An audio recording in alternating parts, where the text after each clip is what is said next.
did that they jumped directly into the toilet bowl, thankfully before I used it. We're live. Yes. Oh, let's go, baby. We caught all of that immediately on the opening of the. So that's perfect. All right. As long as we're going a little unhinged with our opening, let's get a quick sound check from Honorine so that we can make sure we can I hear. already did my sound check. We good. Thank you, though. Okay, cool. All right. So I guess we should give a little bit of context. There is a new kitten that has come to inhabit an Honorine and Len's home, and it has apparently jumped into the toilet bowl. So, I mean, maybe that's going to influence the names that you'll give it. Maybe not. Little fleshy. So we are opening on the city of Freiburg, but it's a few weeks prior to the current events. We're picking up shortly after the conclusion of the meeting of the Iron Princes, and in the wake of the meeting, Logan Seeger held up well. He impressed the Iron Princes. Some might have backed him for their own political reasons, but regardless, the young man who could barely hold together long enough to give a speech to eulogize his own mentor has definitely come a long way. And in the wake of it, and the Iron Princes leaving, and the official sending of regards and everything, Logan has leaned fairly heavily on Arthur, most particularly after a long conversation with his father, the likes of which he probably wouldn't have been able to have a few weeks ago. And our camera zooms in, and it zooms in high atop the actual tower itself, the tower that Arthur has had more than one thought about. How do I bring this thing down? But he and Logan are both sitting atop it. Logan kind of has his feet dangling off the edge of it. There's a bottle of shoot. So I'm not a drinker, but is there any hard liquor that is particularly German in origin that would be a good corollary for Eisenhip to specialize in? Because vodka is particularly Russian, and whiskey is a little bit more English, but it's kind of. I was going to say Jaeger is kind of the Jaeger quintessential is, one that German. people think of. Yeah, that's the only one I could think of, but I didn't know if that was like more of a modern thing. But beer, it's the other big one. Bourbon. Yeah, I can see that. It's just pretty much kind of whiskey. more universal. Like, kind of whiskey is just sort of the basic. We're distilling this grain until it tastes like paint thinner. Yeah. Nom. Arthur's favorite. Yeah, I think we're gonna go with Jaeger. I don't want to use Jägermeister, but I will say that there's a distillery in Freiburg that is producing a very, very black liqueur that the translation of is I'm gonna look up later, but we'll call it the Forest Man's drink. They don't want to actually invoke the Scatman Man because they don't think anybody would actually drink it if they used it directly. But the idea is definitely that it's as black as the Black Forest itself. Same place I get my ham. I get it. And it smells of like black licorice, and that seduces Logan into trying a big drink of it on his first go because it smells vaguely like a candy he's familiar with, and the look that crosses his face suggests there's still a lot of work to do. He manages to keep it in, and but like sets the bottle over, hands it off to Arthur. I'm gonna make a quick resolve roll to see if he manages to swallow it.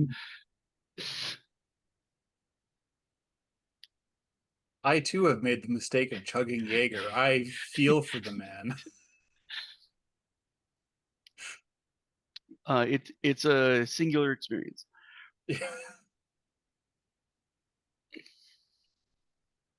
Okay, he actually manages. He manages to get a swallow down, and you can tell his like eyes and nose are immediately burning. But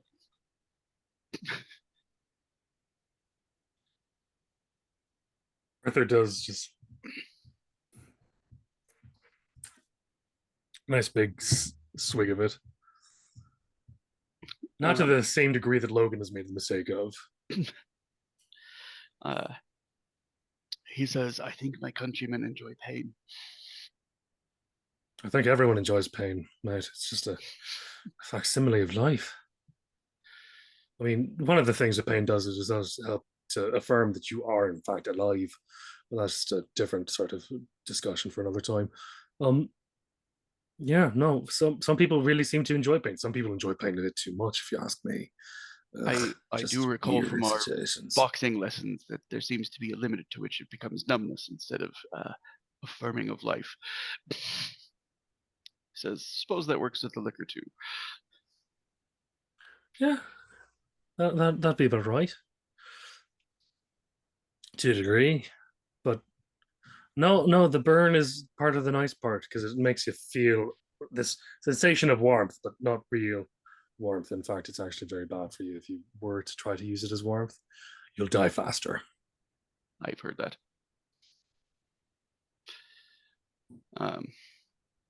Yeah, there's a conversation chat. We're actually going to go with that officially.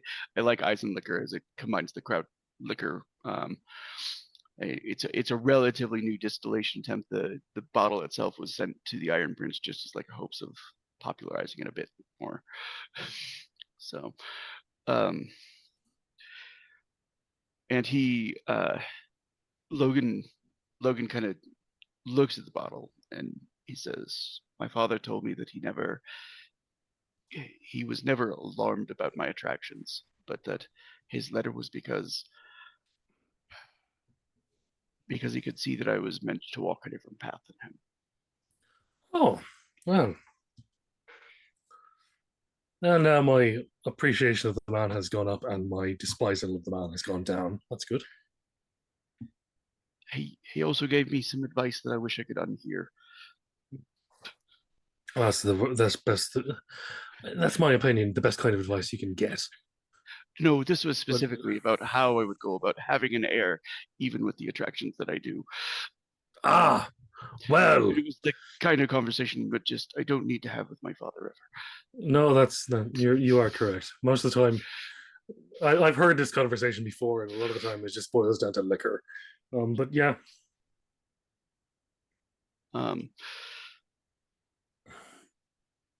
He just kind of like he gives a smile about it. He says, I think about Trog. He says choosing to adopt me and wondering if that might work in its stead. But I think that would be the best idea, sort of thing. Also, I mean, you wouldn't be the first to adopt someone into such a way that would create a new princedom sort of manner. I think the best way that you would have is really just to be who you are and accept that. I think that you'd make a wonderful father if you put your mind to it and wanted to adopt someone, or if you wanted to take someone else's bastard. That's also an option. Arthur thinks for a moment and goes, and realizes something. Just kind of goes, a thought has come to my mind. Please don't use one of my bastards. He kind of gives a laugh at that. And I'm certain I have one. Statistically, it's likely. He says, and statistically, there's a chance that I will, and neither of us will be the wiser for it if you're not keeping an eye on them. You son of a bastard.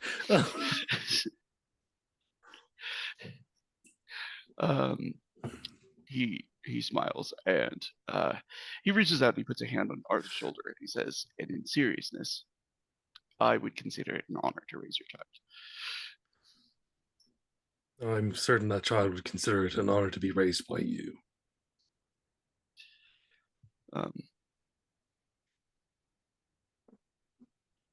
You're a good man. You need to remember that sometimes. He kind of smiles. He says, I think you do too. That one's more up for debate, but I'll take it under consideration. he says, Wilma says that there's going to be a lot of people that want an audience soon. Yeah. Well, Arthur kind of looks up and goes, "I've got nothing planned for the next little while." He says, well, good, because I'd like to have you in the court with me while I'm meeting with them. Absolutely. Just don't get angry with me if I end up playing footsie under the table with a particularly lovely lass. He says, I don't see as it can do too much harm. Arthur causes 3 wars. Anyways. He kind of laughs and he says, I think most of the nobles that come to Freiburg are being put here because their families want someplace they can't cause too much trouble. Arthur still continues to cause 3 wars. But he rises and kind of like waves off any further drink from the bottle. Arthur doesn't even hand it. Arthur doesn't even suggest it to him. Like he's got it in his hands, but he's not like handing it to like, you want more? This is a. I see what you've already done. It hasn't hit you yet. It's going to. Drink. Yeah. The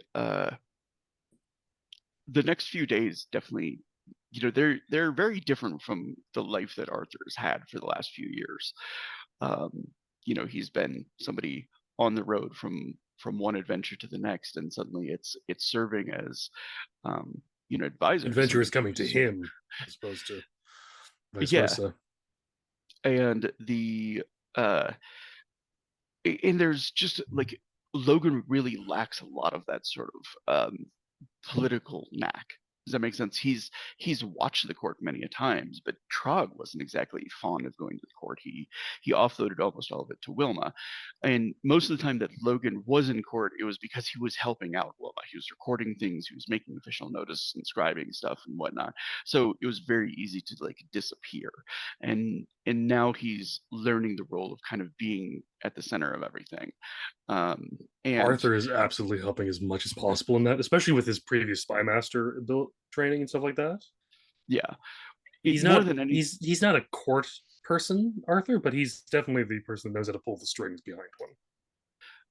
Yeah, there's a very interesting sort of adaptation, because one of the things that Freiburg has going for it that no other city has is how multicultural it is, how many people of different nations live there, in comparison, so that like Logan, by virtue of spending most of his life here, has really like gotten at least a taste of like just about every other language, every other culture, and many of the people that Arthur has like been in courts with before, like they know theirs and maybe their immediate neighbors, but like you get a visitor from Usura and they're like, who is this?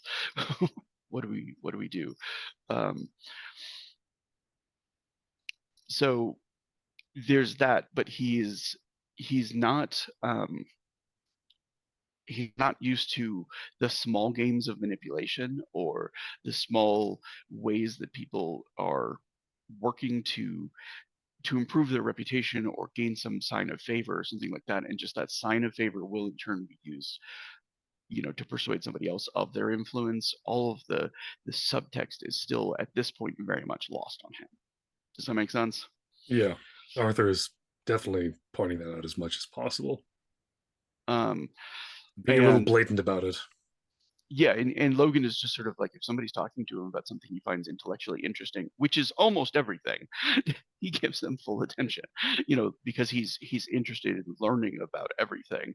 And there are a lot of people that quickly find that out. And it also means that as like a side effect, they're sending a lot of like their scholar types to his court. Because they are knowledgeable about something will keep his attention. It's basically acquiring something like influence for them. Although what exactly that influence is and what can be accomplished with it is yet to be determined, because Logan is a prince of nothing. He has no real income. What he has is Draconism, and that's it. He doesn't have land. Surly in a small bodyguard. Yeah. Well, surly's the wrong word. Swarthy. Maybe.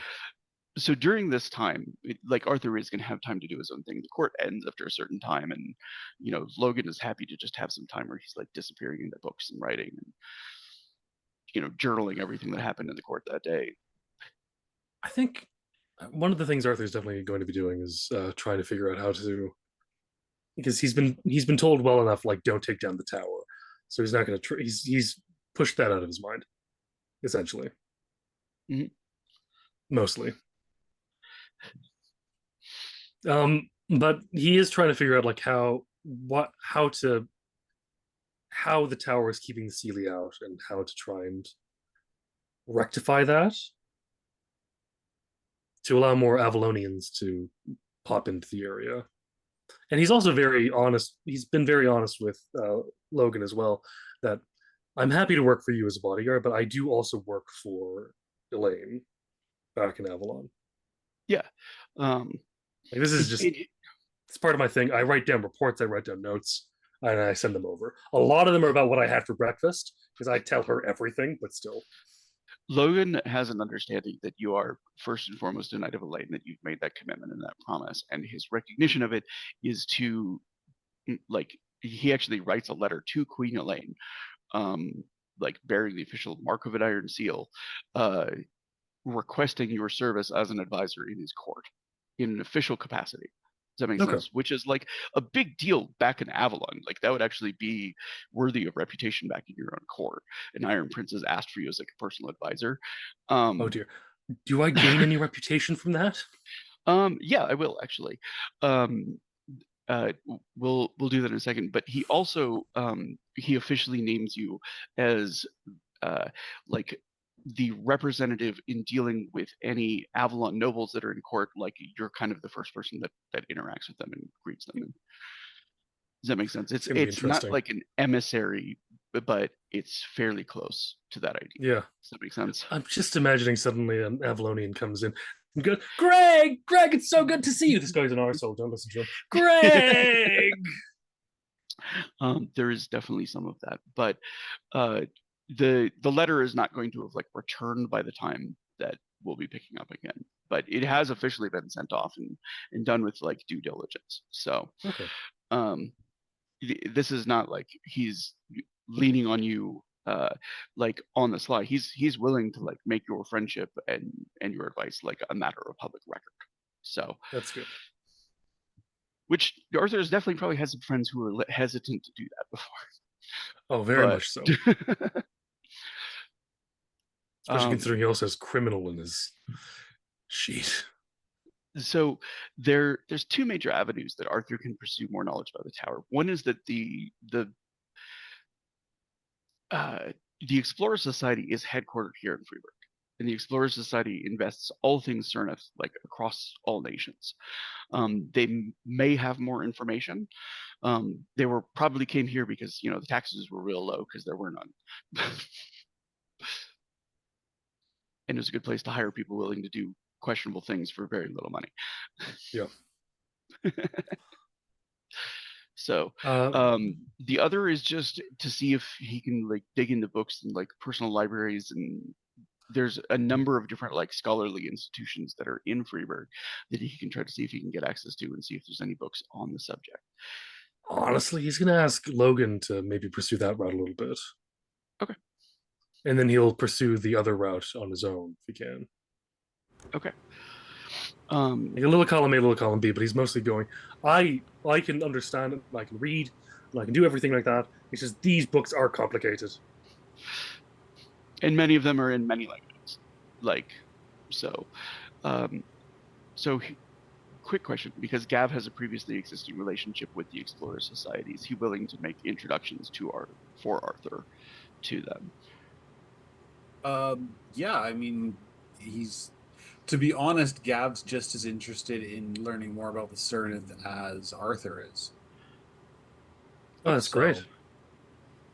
It would definitely be a scene that either will do now or a scene that would exist in the past where they talk about Syrneth stuff.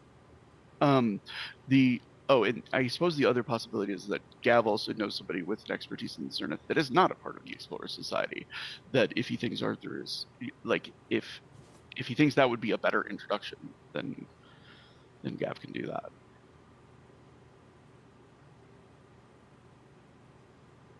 Yeah, what's his name? Gerhard? Yeah. Yeah, I think Gav would actually introduce him to Gerhard. He thinks, for starters, the two of them would get along a little bit better. Because he's a little bit more interesting than a bunch of stuffy, second sons. Yeah, the Explorer Society is by and large, there's a lot of it that is like nobles that are just looking for something exciting to invest some money into. And Gav takes Arthur instead to like a small entrance on the waterfront that leads into a shop that is completely unadvertised and undistinguishable. There's a single guard that's on the outside. It's clearly the kind of place that like you would only know about by virtue of an introduction. Does that make sense? And Gav, when he I goes, can't express enough how much this means to me. This is lovely. Thank you. Is no problem. In the place within has more goods that are on display than like a modern jewelry store, as far as just like raw value, because there are Syrneth artifacts that are all over. They're just like in shelves, in glass. Many of them have like prices and stuff like that, but there are descriptions that are like pay to access. You can ask about it, pay a small fee, and he'll explain its mechanisms and that kind of thing. You can also do evaluations on different items that have been discovered. And Geralt is putting his picture up to show.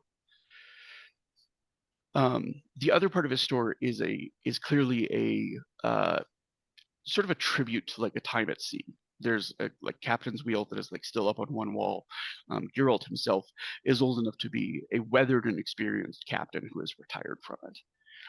His hair is like gray at the temples. He's made enough money that is retirable. He still has enough of his youth to enjoy it.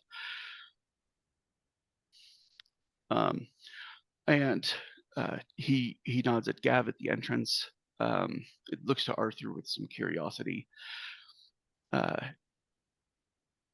And he rises from a seat behind one of the counters that's filled with different contraptions of like alien origin. Yeah.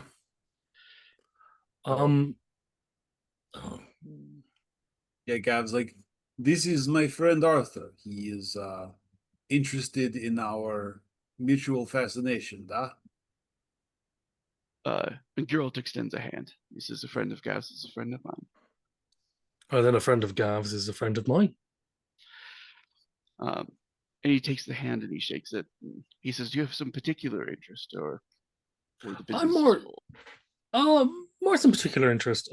I've noticed that the large Draken's tooth, the tower has been effectively keeping some of my people out of the city,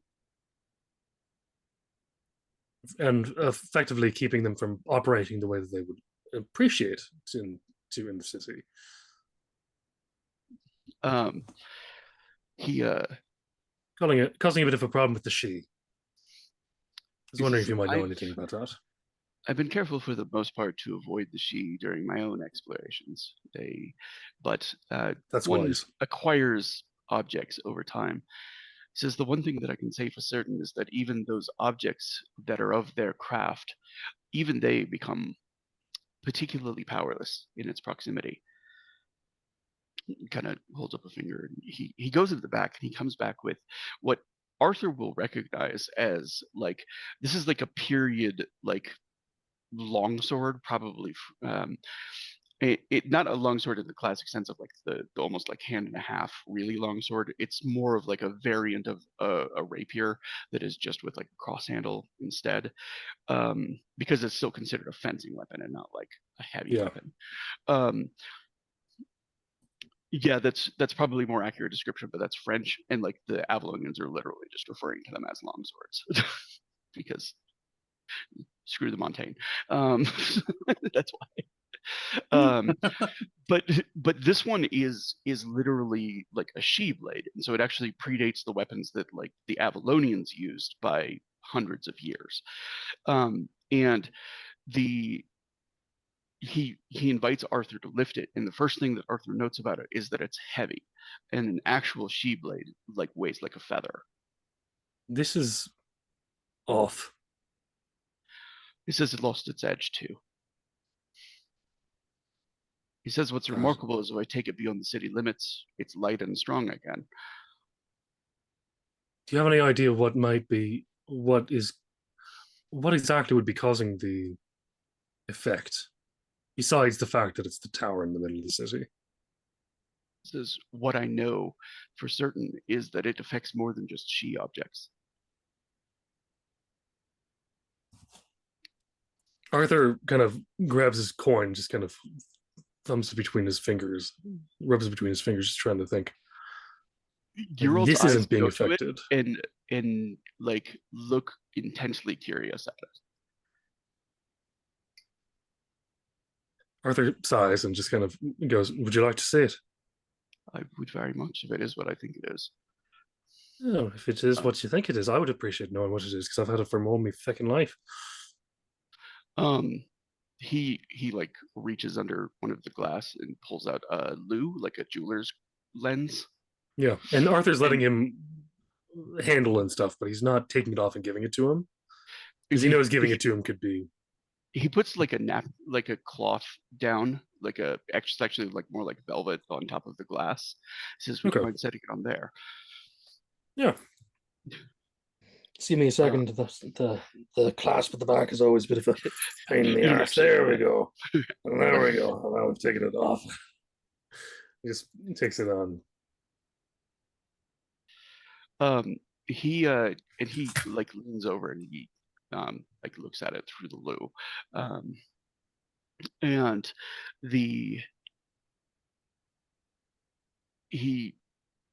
he studies it for just a few moments. He like flips it over onto its back and looks at it.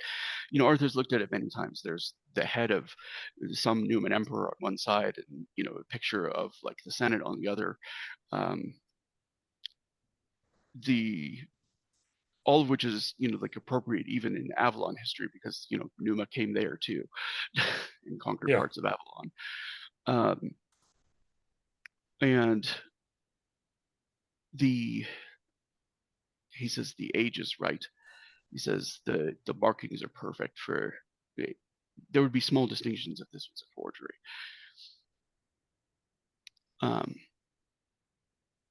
This is magical, yes? Yeah. It takes me where I need to go. There are a handful of coins that I know of that have magical properties that seem to twist fate around them. Some thought that it was originally tied to Sorte and Strega magics, but it's actually. I don't think it does that. Well, I mean, just my own personal experience, because I've met a lovely woman who knows some of that magic. Lovely being. I've not said that she's a lovely woman. I should tell her she's a lovely woman more often than I do, because I've just said some mean things to her. Fix that. Anyways, Geralt says it's my understanding that it is not tied to Sorte either. It is tied to sorcery as a whole. These coins have been called the Trader's coins. There's a collection of them because they were used in the first bargains for sorcery, the first barter between mankind and the creatures that taught them magic. These were the proof of the payment, the remainder of the barter. All right. That is tad concerning.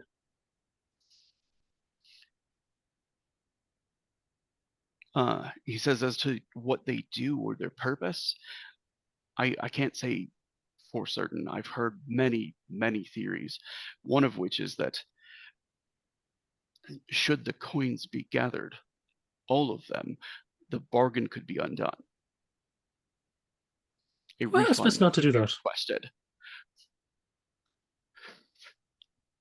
He says, Maybe it's "Since best not to mankind do would lose that. their access to sorcery."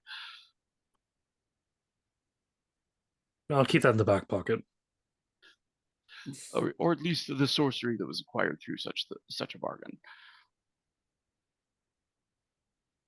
Not necessarily be a bad thing, though. It would upend our society, to say the least. Understandable. I won't do anything. I'm just it's interesting to know. Also, I don't think I could do anything. These don't really lead to each other. I would be surprised if there are not people out there trying to actively collect them, though. Yeah, well, then they can meet my lovely assistants. They're called Knuckles. And oh no, I've made a terrible mistake. He kind of smiles at that. But besides, I- this thing doesn't seem to actually want to leave me. He says, I don't know exactly how the mechanics of fate work, but I've heard them mentioned over and over in conjunction with these. Yeah. I don't think these really twist fate so much as just bring me to where fate wants me to be to begin with. Just sort of expediting the process. It I keeps don't you know in what you would trouble, call huh? It keeps me in lots of trouble. Ah?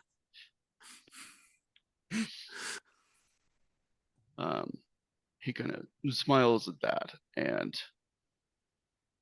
rises from the little stool he has behind the counter.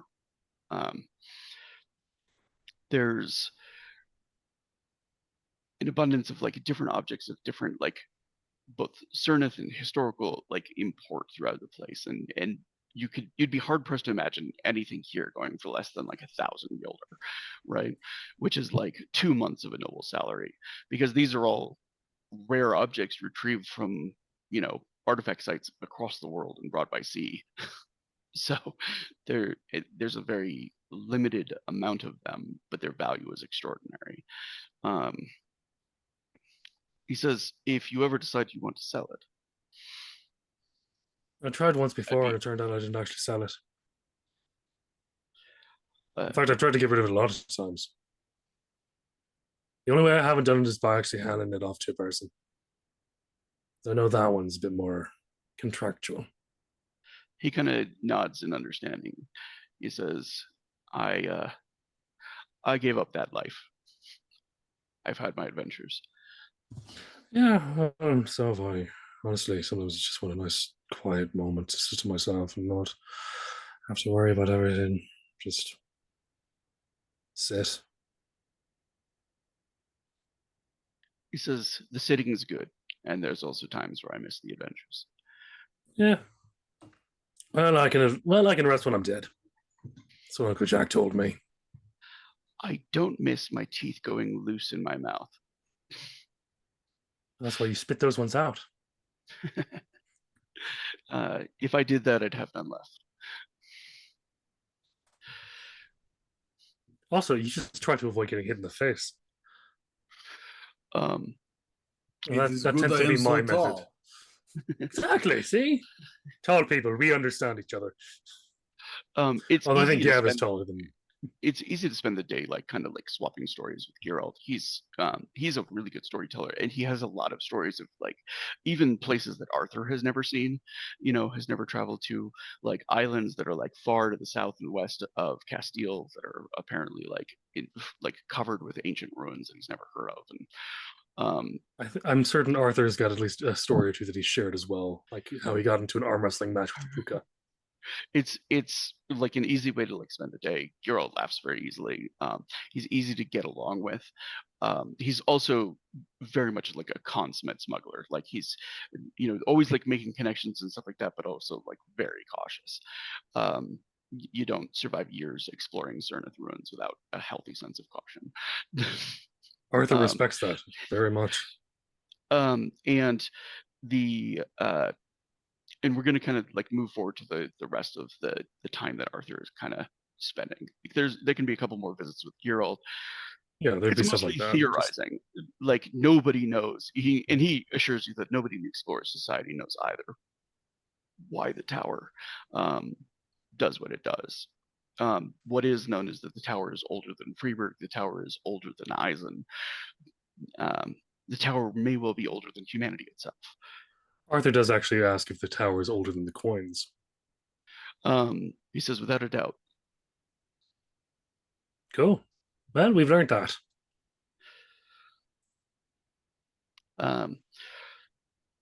So it is a few days later, as he is like exploring the city, that he hears the sounds of the second explosion since like the market exploded the first time when there was an effort made to kill Hans. It comes from the same direction. It comes from Dragon Nest. And it we're now kind of catching up to current time where Honorine and Hans have just accidentally triggered this. I think it's fairly late in the evening, and I assume Arthur is just reacting, like running to it. Yeah, he feels something pulling him towards it. Well, and it's definitely another thing that pulls him towards the ladies. But still. Well, the thing is that he knows, like, the sound in his first estimation is like it couldn't possibly have come from. And as he gets closer and closer, he's like, "This is exactly where I met the lady in green. This is exactly the place that she brought me to." And when he gets there, he sees like the place has been like leveled by an explosion. Only her townhouse, and people are busily like working to put out the fire. It doesn't look like the explosion caught anybody else in it. It looks like the wall between that townhouse and the next one was reinforced on her side, probably like soundproofing more than anything else. That just happened to serve as a bulwark against boom. Well, Arthur is definitely going in to see if there's There's the lady in nothing green to go is into there. left. No, I'm okay. Accidentally like, into the considerate situation. neighbor. It's been blown off. Walls have been taken down. Like it's a wreckage, and he can sift through it. And there's no bodies that he can find or see. Okay, that's the key thing. Because he's also looking to see if the lady in green is there. Not that there's no indication that he can see. And if she is there, but hiding amongst the people that are watching or helping, he doesn't identify her from everybody else. Does that make sense? Okay.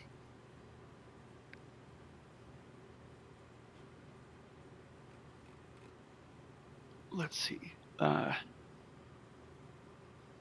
Since we kind of lost track of him in the earlier like bit of everything happening, it's actually I don't know if Arthur has like met Felix more than once. He knows him to be kind of Gav's like friend. Is a little Gav is a friend of mine. Street urchin. Yeah, he's a little criminal street urchin who frequently like Gav is like looking out for, and we'll see him on a regular basis. Yeah. But Felix is there, kind of in, and he pushes himself off of like a fence that he was like sitting on and like watching everything happen when he recognizes Arthur. And he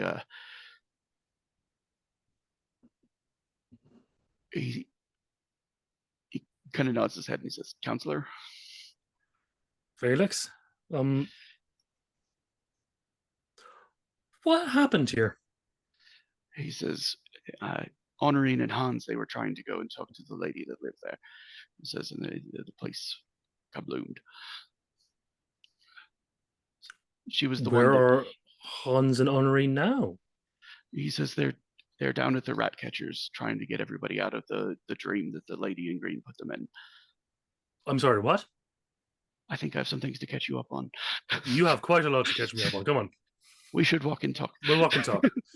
And he's one of those kids that kind of like he's constantly jumping up on fences and walking along them, or like along the backs of a bench, or if there's a road, he's avoiding it because it's the most boring way to get to a place. But he's doing it and kind of keeping his focus and telling the story of that. So after the end of all of the fighting, Hans Upman, the person who had like revealed to them that the Verlastier was doing what it was doing, had been put into some sort of like magical sleep. They thought it was like a coma at first, and that he might come out of it. But when it was clear that like it was something more, they began asking questions. Runa acquired what was supposed to be an antidote, and it was told by the lady in green that it was an antidote that would bring him out. When she used it, it released a cloud that put Len and Gav and Runa and Rosa into a sleep. And they haven't been able to rouse free, just like Hans. And it also caught Margot, who was the orchestrator of like the attacks on the Iron Princess. Well, I think I have to bring Margot towards Logan later, but that's something else. Yeah, no, you shouldn't trust half Seelie. They can lie, unlike regular Seelie. He just has like a look of like, I don't know what that word means, but it sounds kind of dirty. Have you ever heard of have you ever heard of a fairy? He nods. Yes, well, a fairy is what a Seelie is, pretty much, and he's saying this as they're walking still. He says but a they fairy, eat children who don't eat their food that are up after dark. sort of, they're much more terrifying than that. They were pretty terrifying to me. Yes, well, what they tend to do is that they Arthur like has to probably had enough steal experience names with friends to recognize, like, he's just been fed a story by like somebody who's taking care of him at some point of like, this is what a fairy is and what it'll do if you Yeah, don't he's obey it. not disputing that because he goes like, eat your vegetables, don't go out too late after dark. These are good absolutely. rules for a child. I'm not breaking that for Hasn't him. stopped him. Especially the eat your vegetables one is really important though. He's going like, eat your vegetables, strong bones. He says, I will eat all the vegetables I can steal. Fantastic. That's good. Actually try to steal some vegetables, he says after realizing what his assistant said. I'm not picky when it comes to stealing food. I got a whole gang to feed. Good. So yes, fairies are magical little creatures that are completely and totally insane. And You're not helping there me are with some my worries things about my friends, Eddie. I'm not trying to. They're in danger. We need to help them. And that's where we'll close it, as they like getting to the door and can knock. So, Felix just kind of pushes open the door. He's close enough with the rat catchers at this point. And he's like, I brought the Avalon, and points at Arthur as Honorine and Hans are like settling in and waiting for, he says the other Avalon should be here soon. I was actually waiting there in case you went to the wrong place. Good. Do you want me to go back and wait and see if he shows up there? Or should I stay Please. here? The other Avalon. He says the scarier one. Disappears. Hello, Arthur. Hello! You seem to be in trouble. What else is new? Yeah, that Perhaps really it's my sounds to fault. be a fairly standard situation for you guys.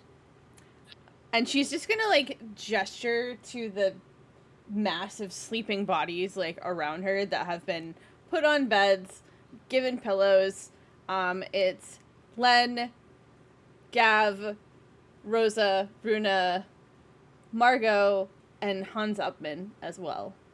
Not our Hans. The other Hans. Not our Hans, the other Hans.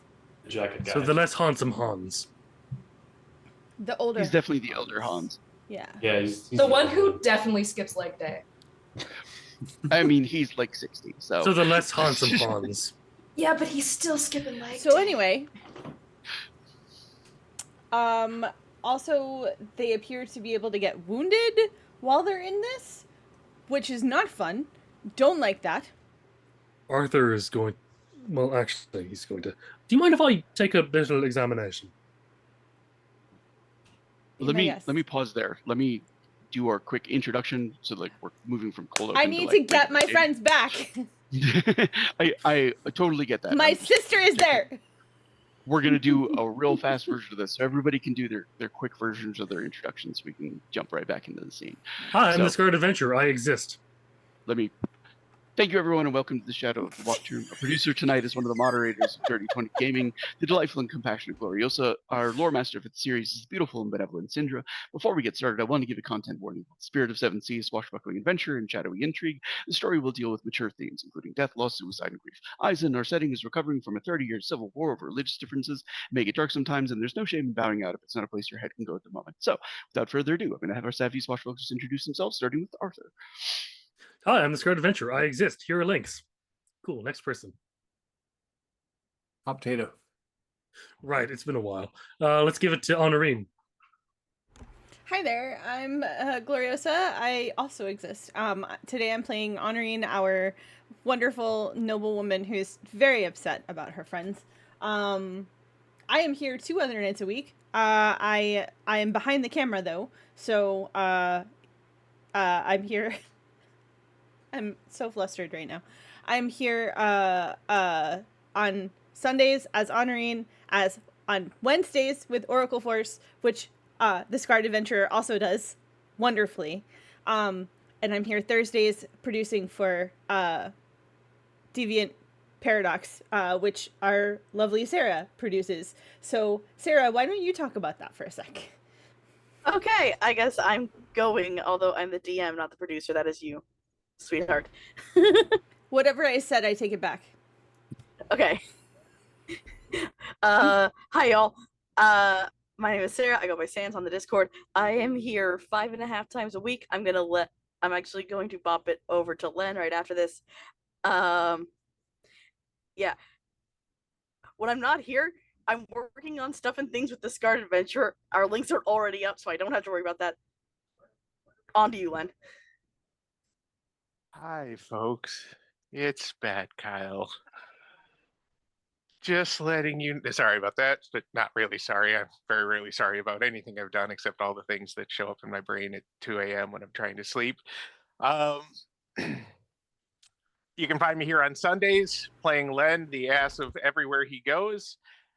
You can find me for the next 5 weeks or so, depending on how the PCs do, on Mondays at our normal time, running The Printer's Devil, a Call of Cthulhu inspired adventure with Kevin, the heart and soul of Dirty 20, Sans, who you just heard, and Janet. They'll be putting themselves in my hands and probably going mad.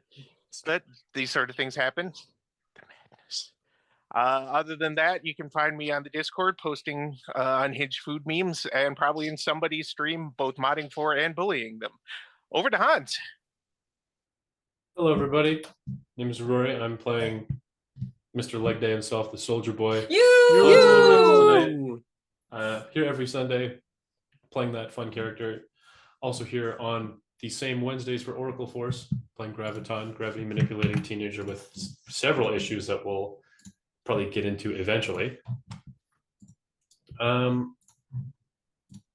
from that, you can find past, present, and future musical endeavors on SoundCloud, as well as the full audio recordings of every DJ stream that I do. Got more of those coming up soon.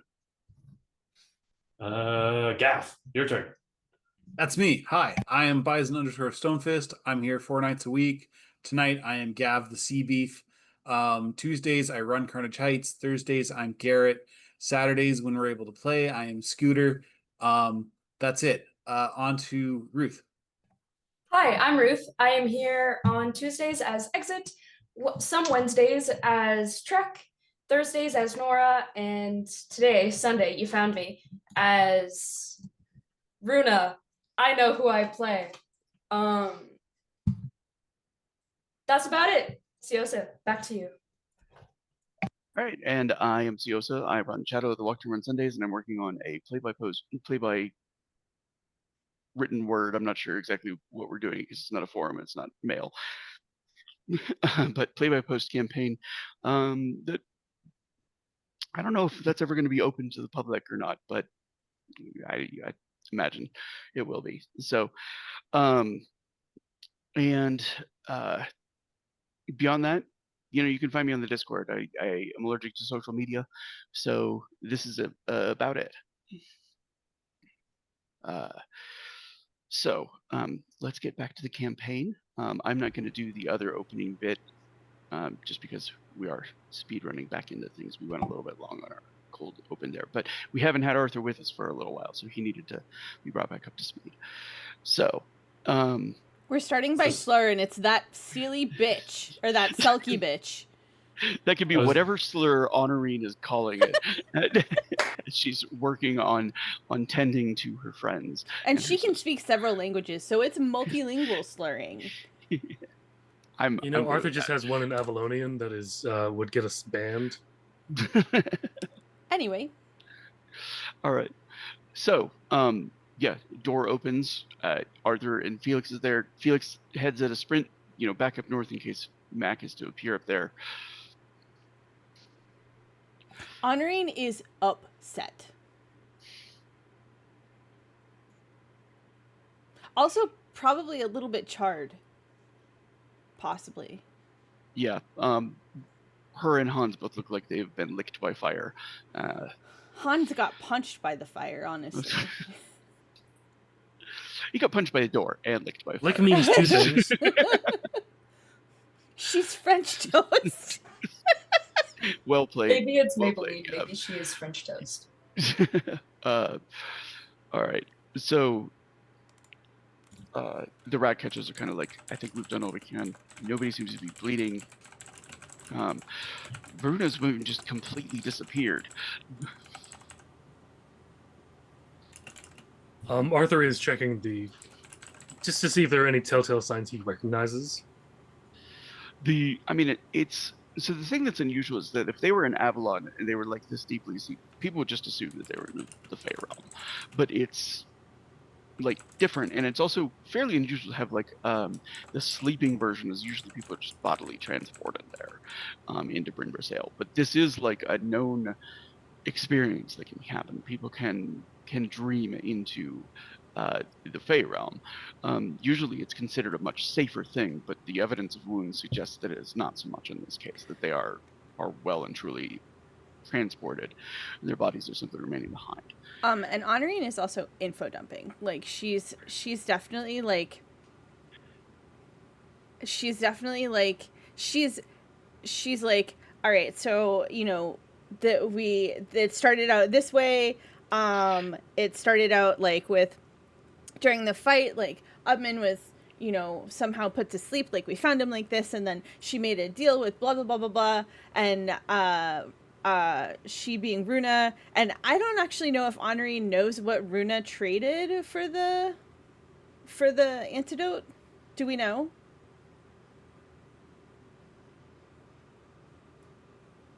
Oh, does she know that though? Does she know that Runa traded a conversation?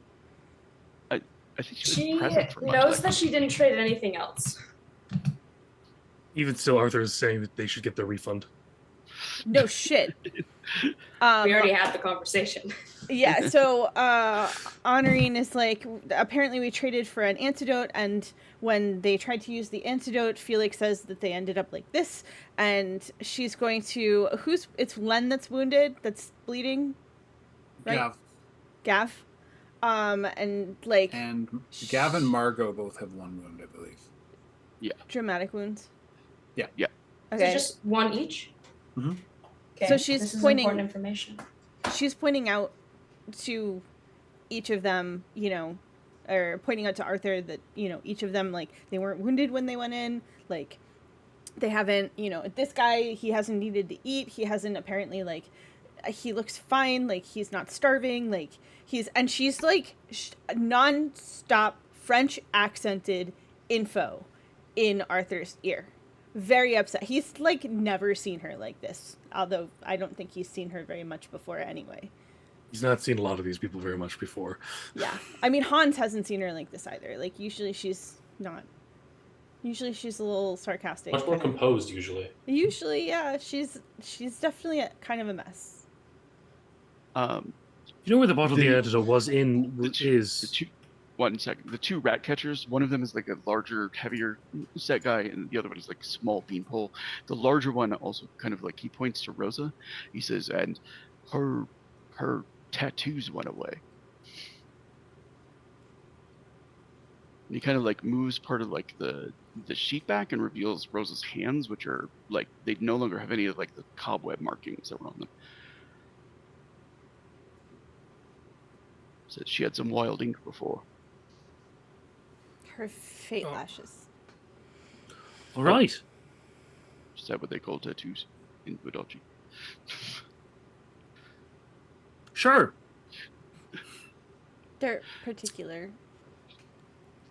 So I've got a slight question, which is just, do you two, and he looks at the pair of you, do you two know where the bottle with the antidote is? Is Um, Runa still holding it? I She imagine would since they've be been moved to a using it. bed, it's just been sort of like put up in like the smaller one. His name is Tab. He points to it. He's like, we put it on the shelf up there. All right. And when Arthur goes to look at it, is there anything in the antidote bottle still? No, it smells still of honeysuckle. So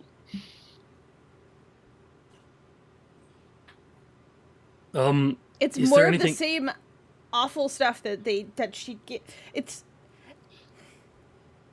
Go ahead. Is there anything that can give Arthur an indication of where or how they went?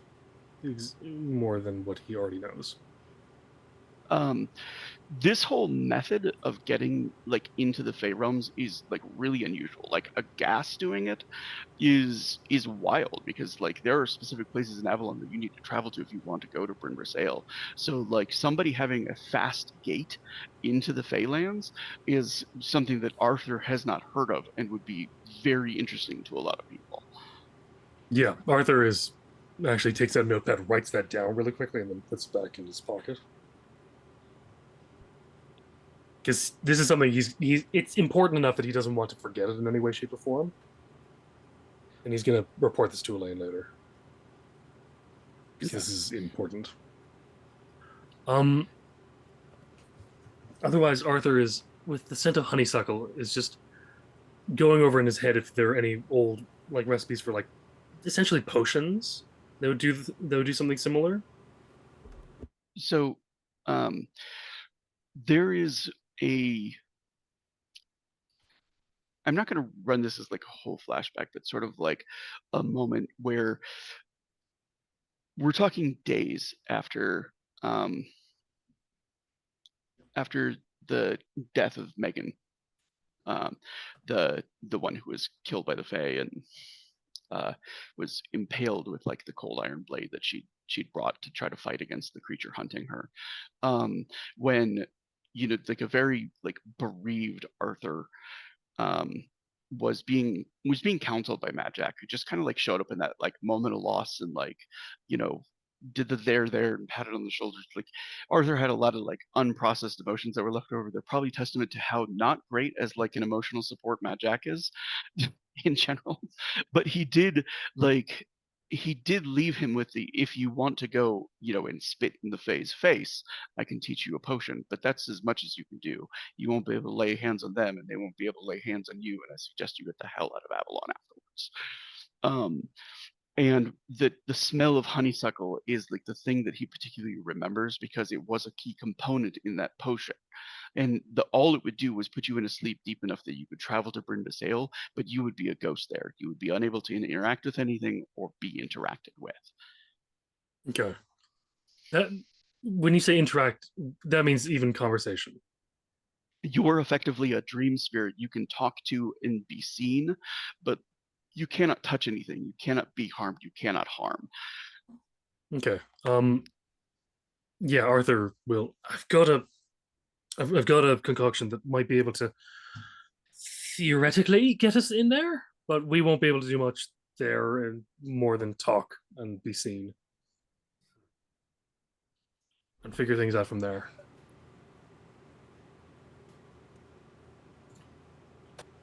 Is this something that you'd like to do, or is this something that you'd like me to pursue other avenues? What? Is What it will that do? like at all possible? Essentially, it's a concoction. We drink it, we fall into a very deep sleep. It's supposed to only work in Avalon. That's the thing. There's another way that we could do that's much more time-consuming and might not leave your friends in good condition by the time we get there.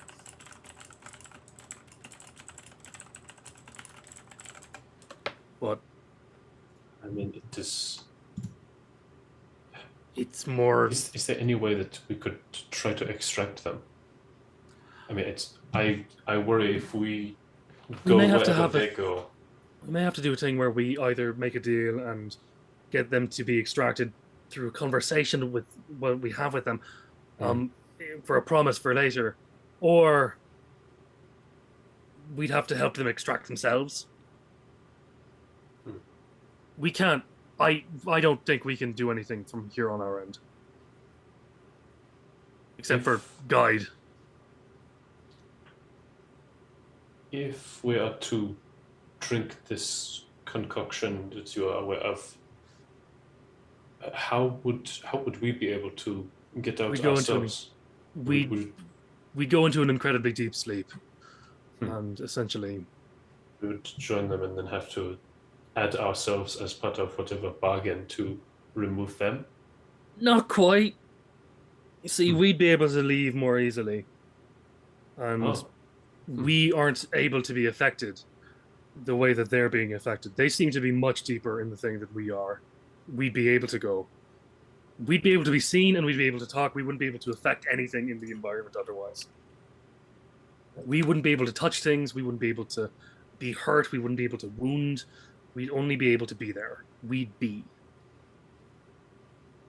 We should see what Mac has to say before we make any decisions.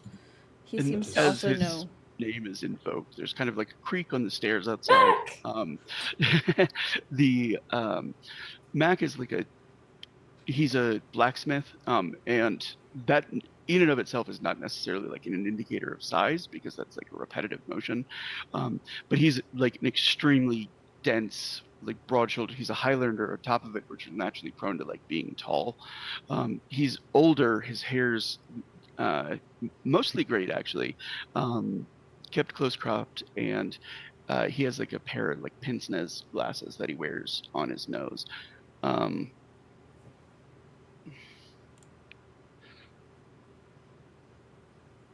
He no, I have a picture of him, so I don't think there's a picture of him in NPCs. There is. Oh, is there? Okay. Yes, there is. Because I was I've his shared it before. apprentice. And Cios was like, this is what he looks like. Oh, here we go. Cormac. Yeah. Yes, thank you. Is he still wearing his glasses? Because I thought he kept it a secret. He is at the moment. He has like a scroll, like a sheaf of scrolls with him. He also has like he has a sheaf of scrolls in like one hand, and he has a bag that smells of herbs in the same hand, and in the other he has the same weapon wrapped in a cloth that Honorine and Han saw before. Just so we can have the moment of it. The cloth wrapped around the blade slips for just a moment, and Arthur sees the markings of a McKeekern weapon. Those are the cold iron weapons, right? Those are like cold iron weapons alone are enough to like make she mad. Like they'll kill you over them. McKeekern weapons are they wiped out a clan over them. Yeah, sorry, thank you. And Mac, they are the kind of thing Arthur, that Megan Arthur. was carrying when Mac. that was the kind of That was blade the thing that that- Megan had when she was killed with. Yes. Oh no. This is Mac. Going back, he offers his hand. He has a hint of like Highlands accent, but like he's lived here long enough that it's like very faint, and his eyes kind of immediately go to like the pin of Elaine's knight that's on Arthur's coat, and takes note of it. There's You're gonna want to wrap that up. He points directly at the thing. He like just kind of like rolls it back with his hand, and he nods.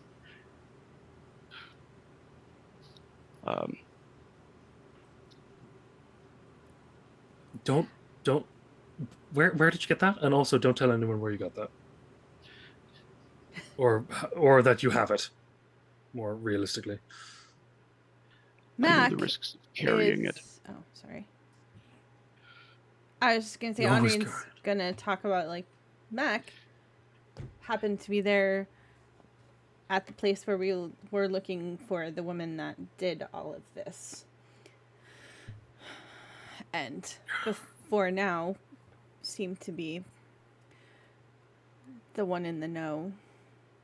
Arthur, who is normally more jovial, isn't smiling. He's very cagey at the moment, and it seems to all be because of that sword.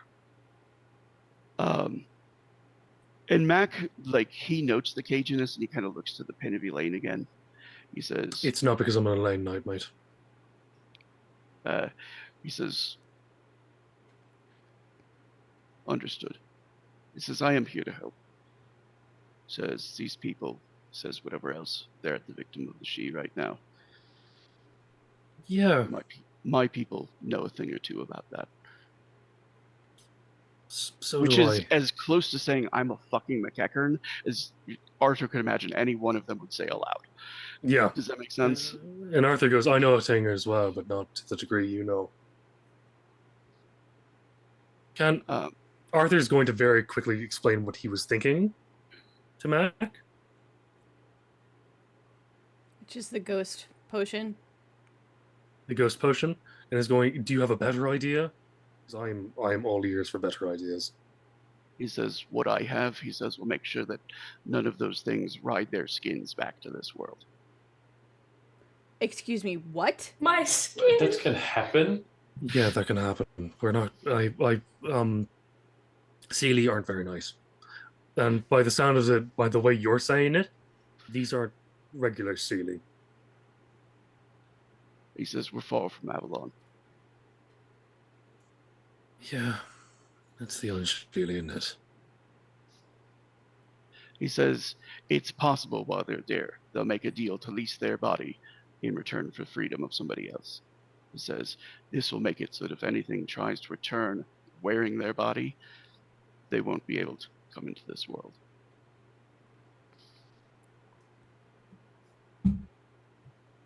The Sealy like to replace children at a young age.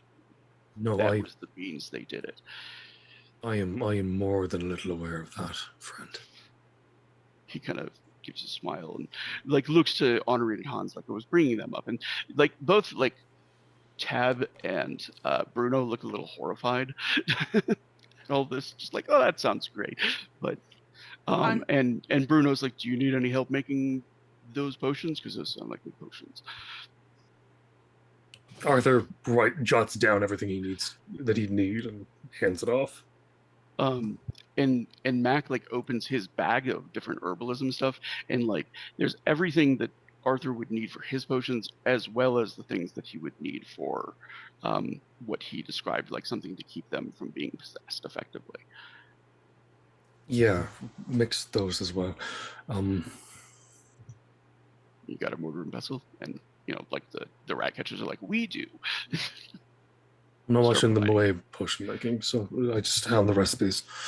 Yeah.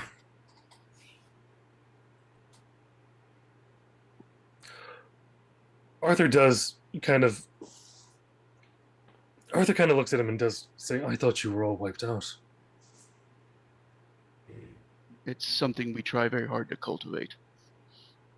It's a good thing to cultivate.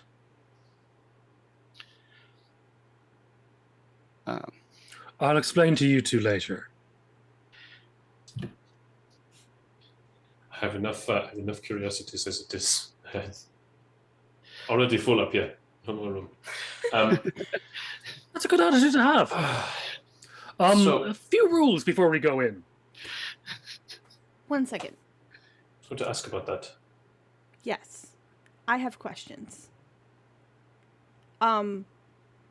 What good will us getting trapped in there do to them? Well, we'd be able to lead them out a bit more easily. Because a lot of the time, we have a lovely thing called the laws of hospitality. Sort of. It's not. I say we. I'm not one of the we, but they have a thing called the laws of hospitality. As long as we are courteous and polite and nice and everything like that, we don't start any shit, we'll be let out. And as long as we can do it in a way where they don't really want to keep us around for too long, they'll let us out faster. The Fae are very don't start none, no won't be none. Pretty much. Yeah. And Sorry, that because was we're out of only there character. in spirit, in a spiriting form, unlike them here, we can't eat anything there, which is an important thing.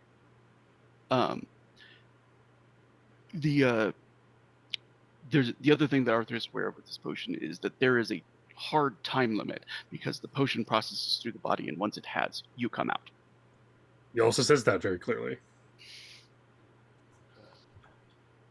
So we have a strict budget of time to do it, and we have to do, which is Yes. What exactly do I have to do once we are inside? Essentially, we're there to provide a helping hand, and if we need to negotiate on their behalf.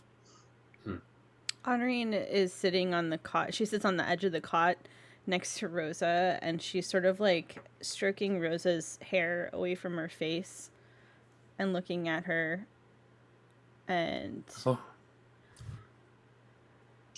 she would absolutely offer herself as a vessel if it meant the others could leave.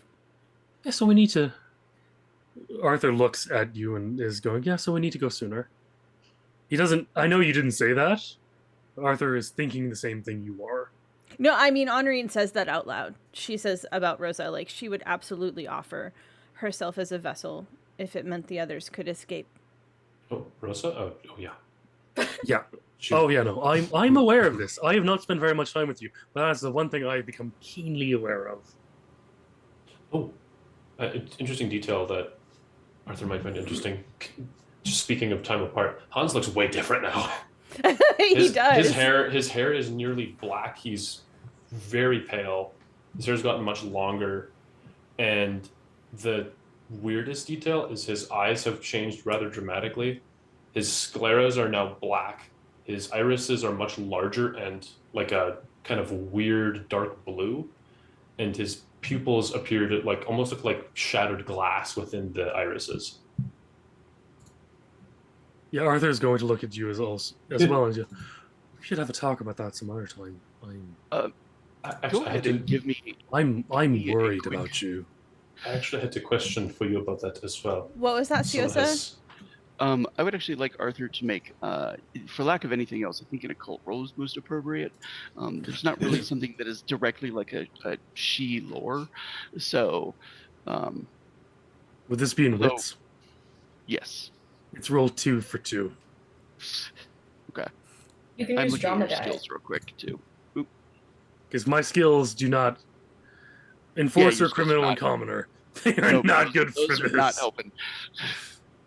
If you want to give me a bonus, I'd absolutely love a bonus for knowing Sidhe stuff. But that...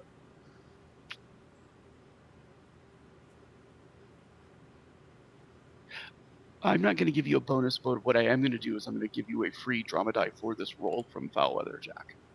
Okay, I'll add that. And is that for kept dice or for That'll give you an additional rolled and kept die, so it'll be 3k. Okay. 3, 18.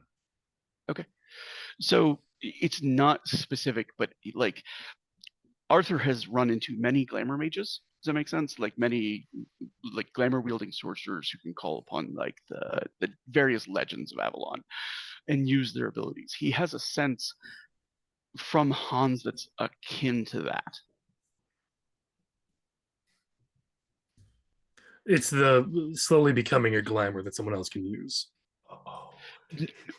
Well, right now it feels to him like Hans is like a glamour mage. He has not met a living glamour besides Mad Jack, and Mad Jack comes with so many complicated feelings that it'd be hard to like isolate one particular thing.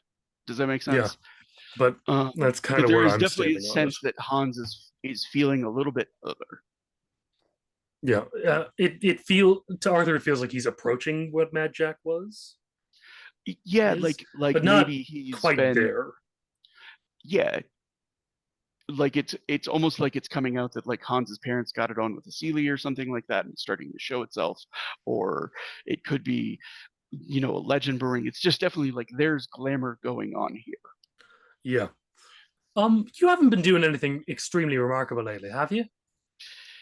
I'm, I've been very busy with a lot of paperwork, so not particularly. I mean, I don't know. There's been 2 explosions recently that I've been involved in that I have survived, but I just attribute that to the armor. I mean, it's Dragonizing. You can't break it. The only person I've ever seen that actually break it has been Posen, and that's a whole other thing. Moa. All right. I'm so you might scattered right now. This is you So- might be turning this is slightly terrible. glamour-y, not. So, we'll talk about that later. Yes, I'm that hoping is- it won't complicate matters. That is the So we've second time shipped- someone has used that Does. term and not explained what it means. So we definitely we need to talk about that at some point soon. Mac kind of like, I'd be happy to be at that conversation, but I'm going to switch the You're camera over welcome to to. Honorine. And you sent me a message. So just tell me, what it exactly is she's doing. Is she praying? Is she just trying to talk? Like, Well, so before they really knew what was going on, I feel like I don't remember at what point in the span of events she was like, gotta talk to Shadow Daddy. But she definitely is like kind of wrapping a hand around her pendant where she has the blackwood kind of in resin. And she's kind of like, she's looking down at Rosa and she's thinking very intensely about, like, how do I help her? Do I trust these people? What is going on? Like, can you help me? Can you help me help my sister? Like, please. the thing that comes to her mind is not words or a sense of comfort. It's a song that she heard a very long time ago, that she heard the Shadow Man sing the other part of a duet of. She heard one song that came from a statue that Right. just sort of sang endlessly, and the other part that came from the forest. And she hears both of those songs happening together in her mind. And there's a sense of kind of calm that goes with it, but also a sense that there is more to it right now. And there's a reason that she's feeling it in her mind. Clear as mud.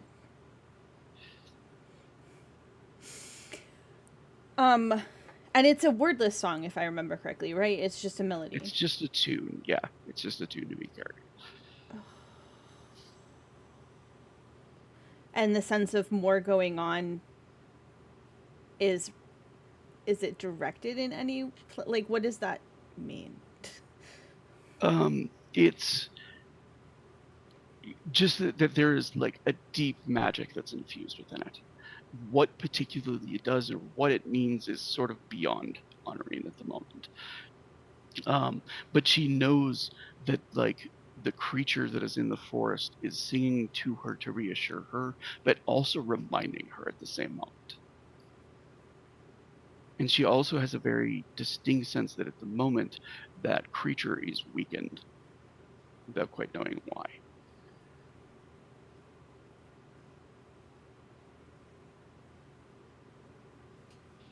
Okay.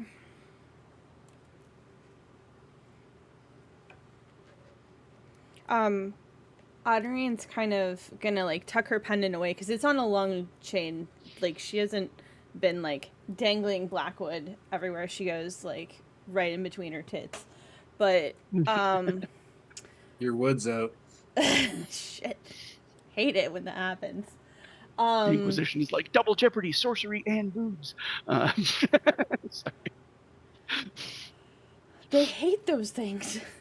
And Both of them honestly, despise them. so she's gonna tuck her pendant back away, and she's gonna kind of look at Hans, and then look at Rosa, and then just kind of be like, should we go? We have to go, right? We have to go. I mean, there's nothing else we can do from the look of it. Did you? It's It's going to take Speak of- Arthur about another hour to prepare the potions. There's a dance number involved. It's very complex. Snapping between Mac and Arthur.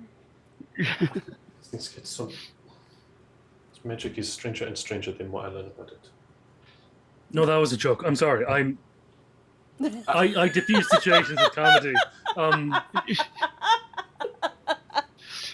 No, it's just going to take a while. They need to settle the reagents. That also makes sense. A lot of things involved, I assume.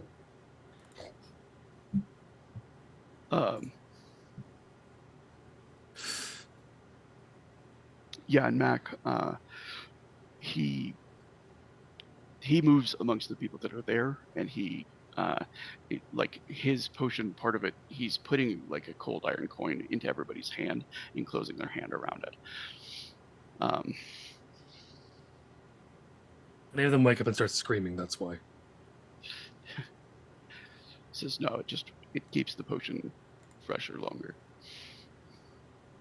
We will have to make them drink it, and if they're already possessed, that's not going to go well for them.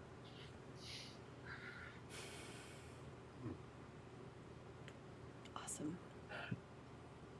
Don't know why I'm surprised anymore. All right. Is Honorine doing anything with the song while waiting? She's just kind of thinking about it. She's gonna kind of hum along, like, to the matching part, like not the Shadow Man's part, but like the part that the statue usually sings, and try to like contemplate it, and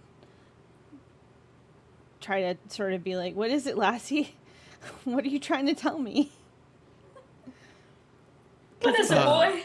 Because it doesn't answer any of her questions. So unbeknownst to Honorine, far away, a world away, deep beneath the ocean, we kind of cut to the bedroom where Rosa has been, which has been offered to Rosa by the court that she has come to. The bed itself is like a bed of seaweed, like built into like an enormous conch shell. The walls of it are you could describe them like glass, but there's actually nothing there. If she like puts her hand into it, her hand just becomes wet as she's looking out into the rest of the world. And she can hear a very distant singing, a very distant melody that seems, Rosa has studied music at this point, so she understands it to be half of a duet almost immediately. And she can hear her sister's voice as she's singing the duet. It's a little bit under her breath. I don't think Honorine is really trained as an entertainer. Isn't exactly like about to go on stage and like belt out a tune. You know what I'm saying? So it comes across more lullaby-like than anything else. Mm-hmm. And as the singing goes on, the other side of it joins in.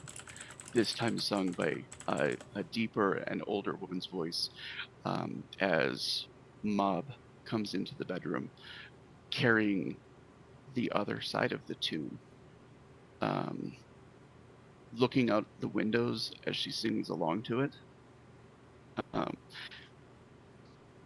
And at the end of it, she pauses, and Honorine, what emotional state is Honorine in as she's singing? She's very worried. She's now that she's heard that there's a way that Rosa could like utterly sacrifice herself for the rest of the group, she's very worried and very like, just hang in there, please. She knows her sister too well. Please just hang in there. Don't Just do anything wants to help. stupid. Don't do anything that I wouldn't do, which is everything to do with that. She's just like, we're gonna be there. I'm very worried, very scared, upset and angry that they got tricked by this bitch that was supposed to give them an antidote. Like, just extremely bad feels in general. Very bad. Rosa sees. Okay, how many people are in Rosa's bedroom? Just taking a quick survey. Not like that. I know it's not like that, but I mean, the She party is is the party, and also they might well aware have stuck that together. Rosa may very well self-sacrifice, and she's Oh, yeah. not having it. Len will sleep on top of the sheets if he needs to or whatever, or on the couch in there, but Len knows his girlfriend, and he does not get to sneak off and be like, okay, if you let them go, I'll do, because she will. We all know she will. We all know. I'm so glad y'all can't see my face right now. I'm so sad we can't see your face right now. Yeah. I am also very sad. Oh. There's a couple points where I've been like, oh, I wish I could see her face right now. Yeah. But she's Um, very. Like when she got violently called out. Yeah. Yes. Yes. Arthur knew you for like 5 minutes and went, "Oh, yep." Is everybody able to see the picture of Mob that I put up? Yeah. Whoa. Oh, wait, let me. Mhm. Hunga. Yeah. You already have posing. Quit. Eyeliner No, on she point. doesn't. Posa I was- went. That I wanted eyeliner it to is on happen, point. but you're too Yeah. you're too young, even though she's Yeah. not. The what is on Everybody point? be thinking at least a little what them tentacles do. All right. We're all admitting it.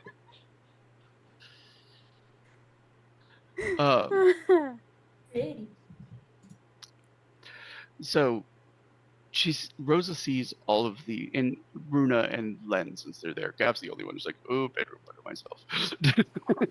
Just Finally, I standing can stretch outside. out. I miss Hannelore. She'd really get a kick out of this. This is the place where the term starfishing it out on the bed makes perfect sense.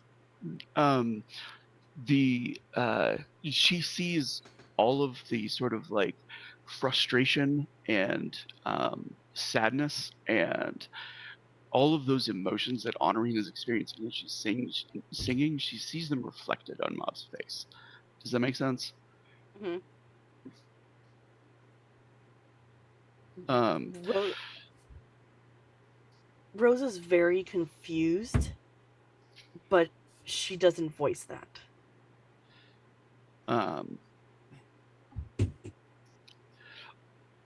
And Mob turns and looks at Rosa and she says, "You have a sister. I do. She misses you very much." I can imagine.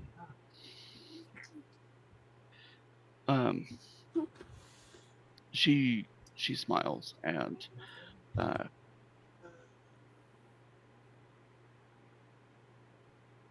just sort of like floats across the ground between, the window that she was looking out and the bed itself.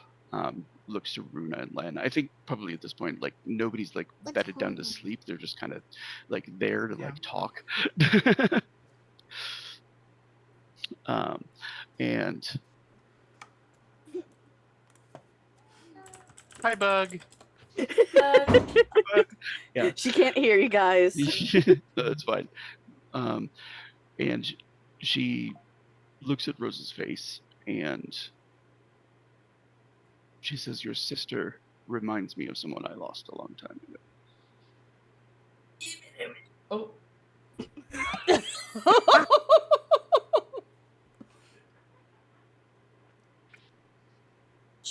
She does.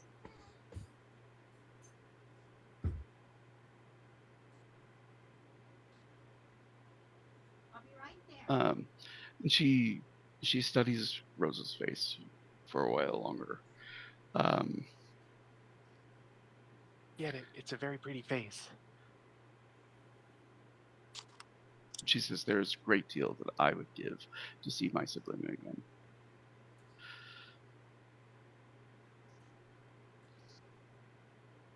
I will let you get your rest. Thank you. Yeah, thank you. We should probably talk before we start talking about what giving anything.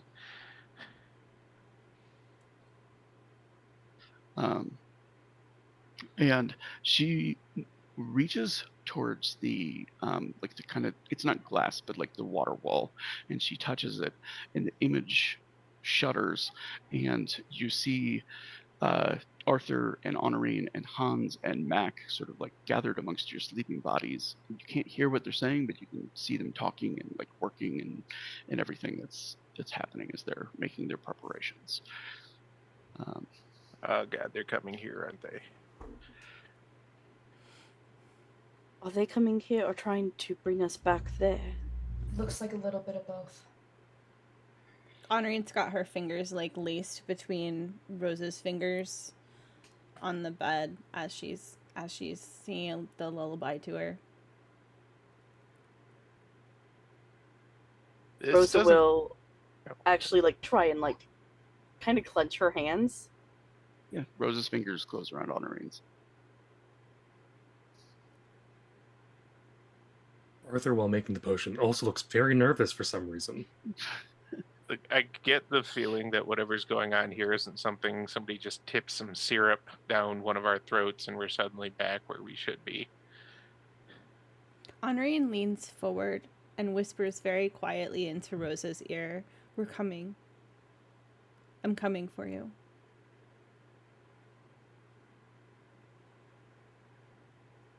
I don't know if she can Rosa hear. can't hear the words, but you can see the mouth move.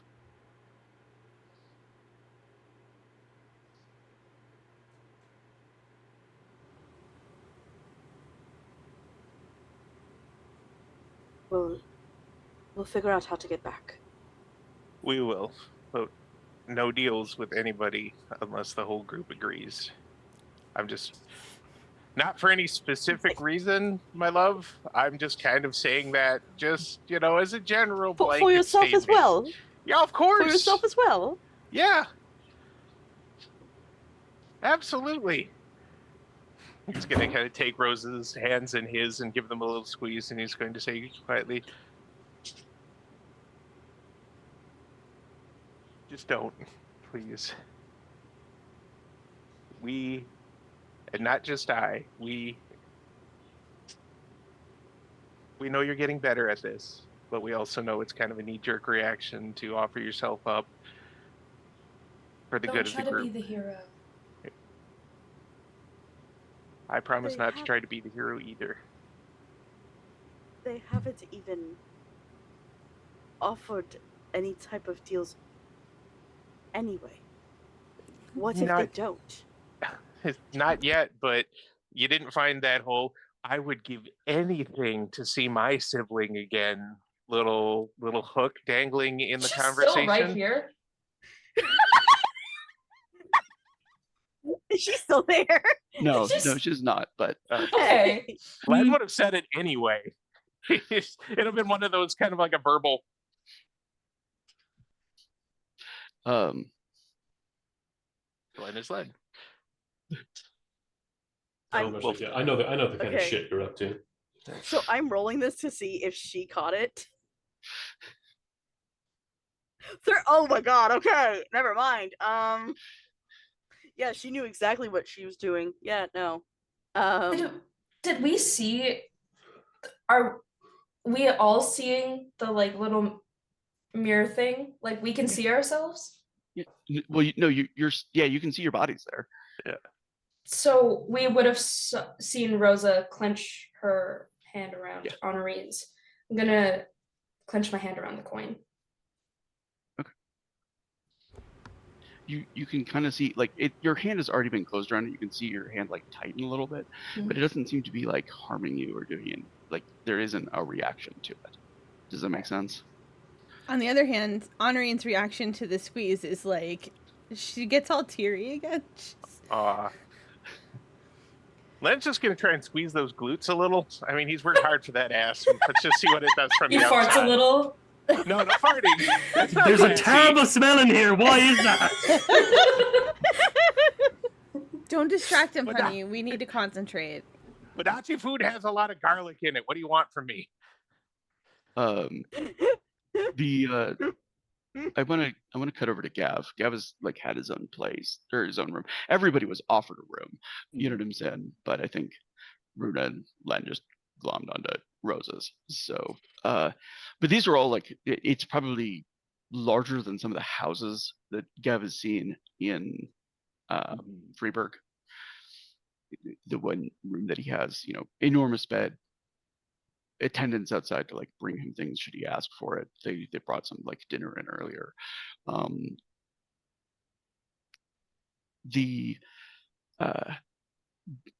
But after like a quick check, he's free to wander. Like he doesn't have to stay here. Like they're not trying to like restrict him to his room or anything like that. Gav, if he's free to wander, Gav, he doesn't make a beeline to Upman's, but it's like the second he realizes he's got, more or less free reign of pals, he heads over to that room. And he finds Margot sitting outside of it. And like he's never seen her look quite so small. Does that make sense? She's sitting, she's got her like knees pulled up to her chest and her arms wrapped around it. And she's watching him, and you get the impression she's been here since they were dismissed. Like that she kind of like went to the house and then immediately, or went to the room and then immediately came and is just sort of like watching him with his friends and family, or with his family, like his wife and children. You were worried about him too. She nods. She says, "It's strange to see the hole that you filled for someone else." I am worried he is not wanting to leave.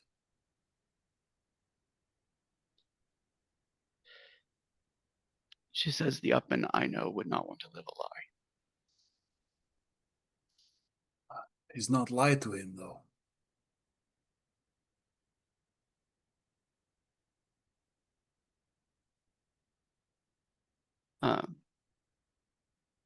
She says, "Whatever pleasure it gives him, if he knew, he wouldn't choose it."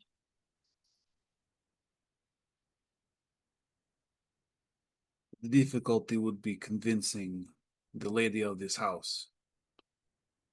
I have feeling we are not so lucky.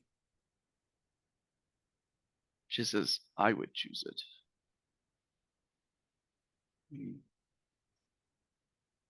I do not think that is a good idea. And he puts his meat hand, on her shoulder. The things you have inside that brilliant mind of yours, I believe, can help this city. And if you are lost in this place, then what use is it? All that's waiting for me back in Freeburg is a rope. One day, eventually, that's going to happen. I know you're shielding me now, but eventually there will be a call for it. What if we convince Herr Sieger? König Sieger? She says, "Then an assassin hired by someone will find me in an alley, and justice will be done." Gav rubs the bridge of his nose. But he didn't do what I did. He tried to stop it over and again.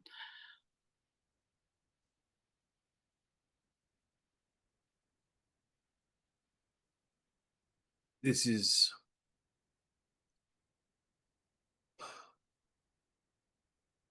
I did not want this. And I do not want you to go either. I do not think it is...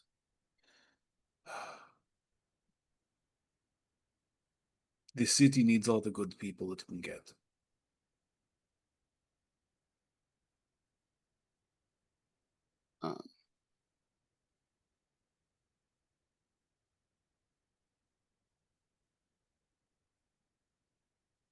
She nods.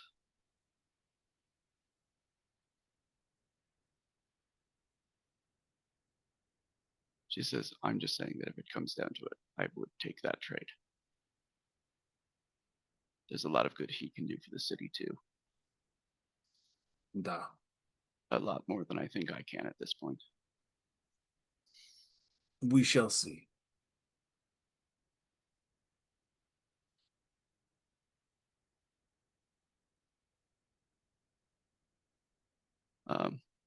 And her gaze kind of goes back to, Hans Yeah. with his family, working on a new dress for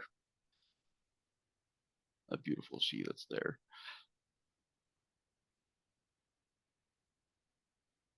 He sits down beside her, and they watch together. And she leans her head on his shoulder.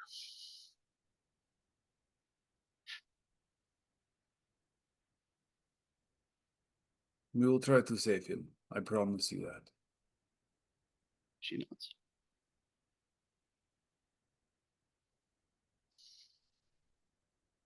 So, Len and Runa and Rosa, I'm imagining them kind of like working on, there hasn't been an offer made yet. All that the she seem to want right now is their company and them as guests. But the night passes through. Is there any sleep to be had for anybody? Is everybody kind of We could probably sleep in shifts. Len would suggest sleeping in shifts. Runa would say that she could take the whole, like she could watch the whole night. But if we're doing Listen, shifts, damage then- sponge, we all need sleep. I say this with love. She hasn't just, like- taken any wounds. No, not yet. I'm just waiting. Just the same way, look, we all have our things, and yours is, oh, you're wounded? Let me just take, you got a splinter? I'll get that for you. You're tired? wounded, aren't you? She hasn't taken that yet. No, he's not, She's actually. getting better. Len was not that's wounded. good. Gav, she didn't take Gav's wound. Not She's yet. getting 'cause better. He's not in the room. Let me She could have interrupt this before, argument. though. Let me interrupt this argument. It's a great argument of who sacrifices the most, but the question was about sleep. Are you guys getting sleep? You said you're possibly taking shifts. Len would insist on shifts. Okay. And also, he's just kind of keeping an eye out. None of the Fae are like hanging around, drawing whatever that vapor is we've seen off of anybody in the group, are they? No, there's nothing so direct, and yet there's a sense like when they're kind of in their arguments and getting a little bit heated and stuff like that, there's a sense of being watched that grows more intense the more heated the argument is.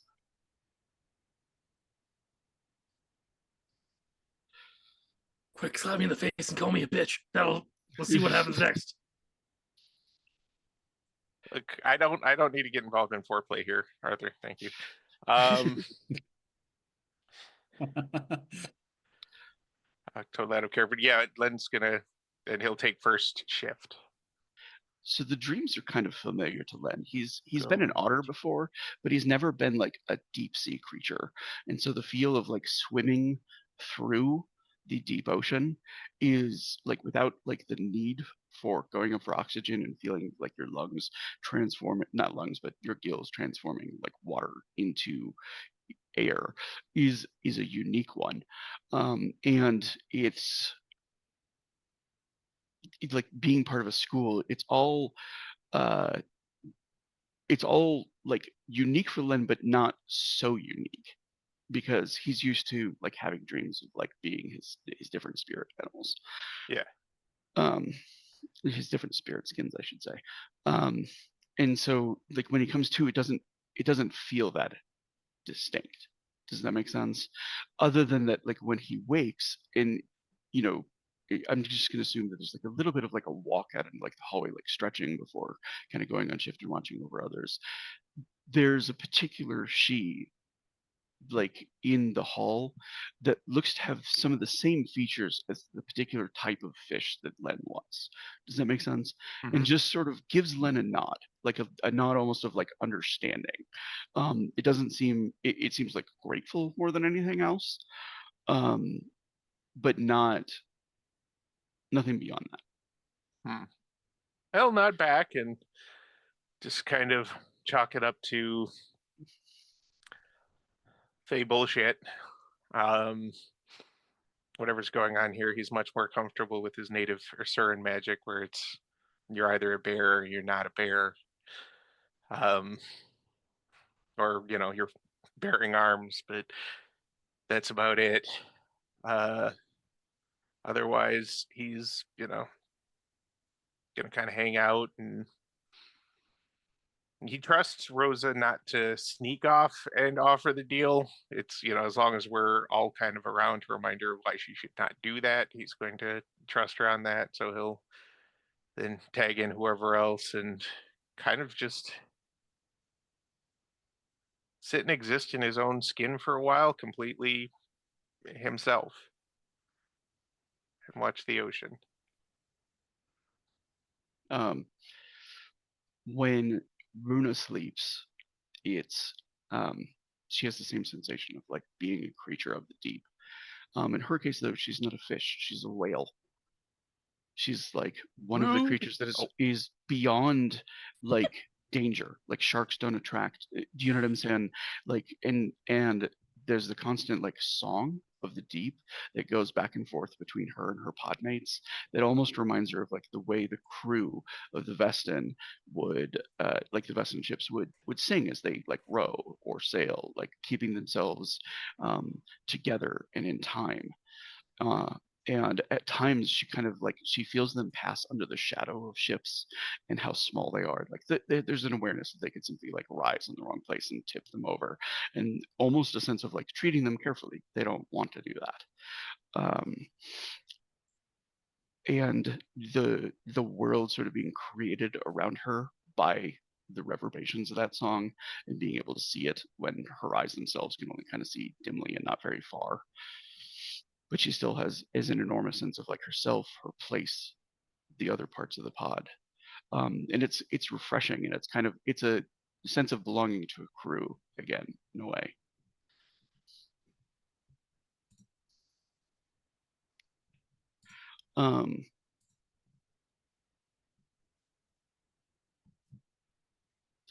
Rosa's intended time to sleep is last up. And I think Runa's kind of like just coming out of sleep, and Lena's been up and on watch for a bit, but the queen reappears as Rosa's kind of like preparing for bed, and she looks to Rosa and she says, "May I have a moment with you?" Of course.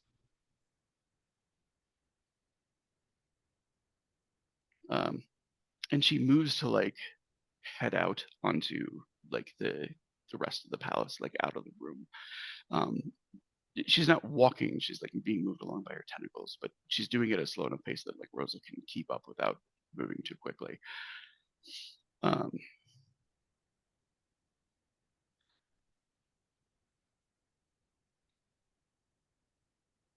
she says, "It seems that those you travel with have some concern that you are going to throw yourself upon a blade."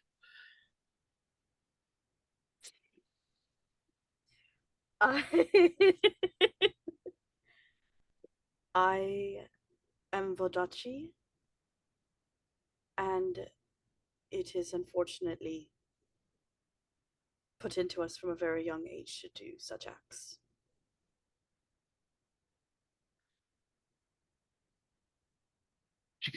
She looks thoughtful for a moment, and she's sort of like studying. You're actually like have taken the steps to like step outside of the palace, and you can see some of like the ghostly sailors that are sort of hanging in air all around the palace and outside of it and stuff like that. A few of them come closer, and you can see by their features they look like drowned with Adachi. And she's studying them for a moment, and it looks almost as though like the sense you get is like if she were looking something up in a book. Does that make sense? Making more out of your reference to Vidachi and trying to determine exactly what that means in this moment. There's a way that like her eyes seem distant, and after a moment, those sailors float away. She says, "Amongst your people, the place of the women is one of service." It is.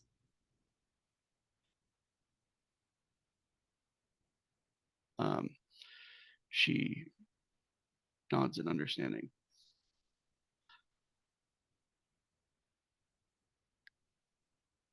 She says, "And yet the woman who has her claws buried into your mind, she is not a servant." She is not, no.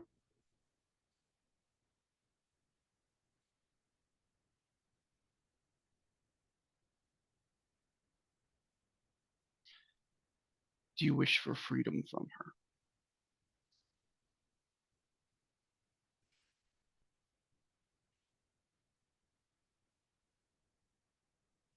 I don't believe it is fully possible for me to ever be fully free of her. I cannot free you from the expectations you were raised with. I cannot free you from all the things that you have come to believe to be true about yourself. But you have seen my past and you understand why I am enraged by chains.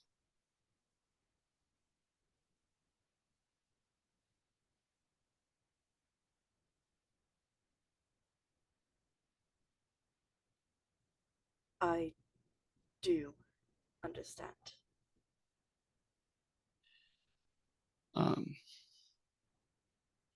She turns and she's looking just as intently as she was before into Rose's eyes.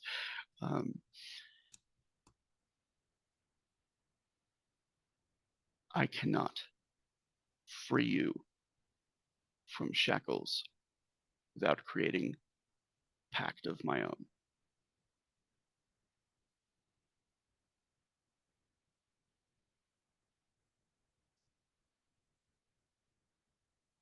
What does that entirely mean?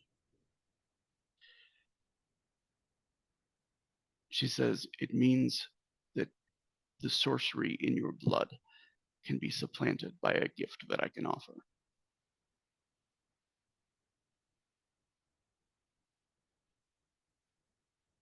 And she doesn't say it out loud, but her mind immediately went to Honoree.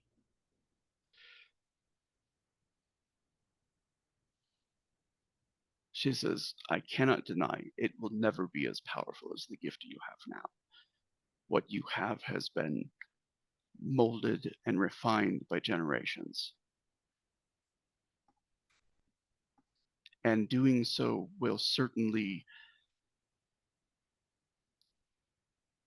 cut the line of your great grandmother's blood. Something she will almost certainly not forgive.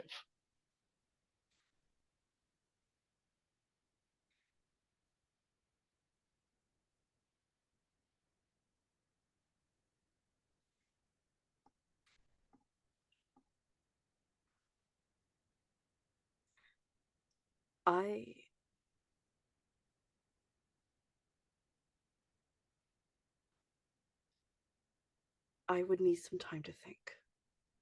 I would not ask you to make the decision, even if you're ready to now. She nods.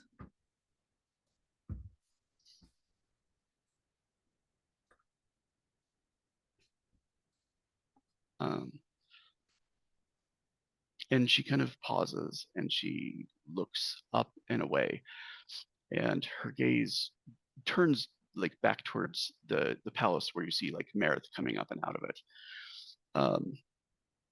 And she just gives a nod, and Merith like nods in kind and sort of dives into the water.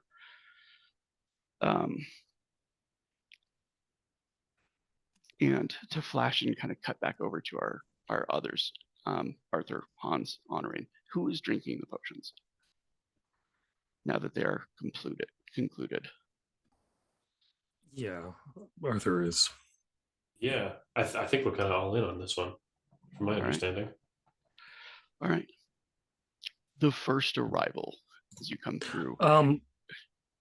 Before Arthur does go in, he does quickly go, so before we go in, don't give your names, don't eat anything, and there's a chance I'm related to this one. Let's go.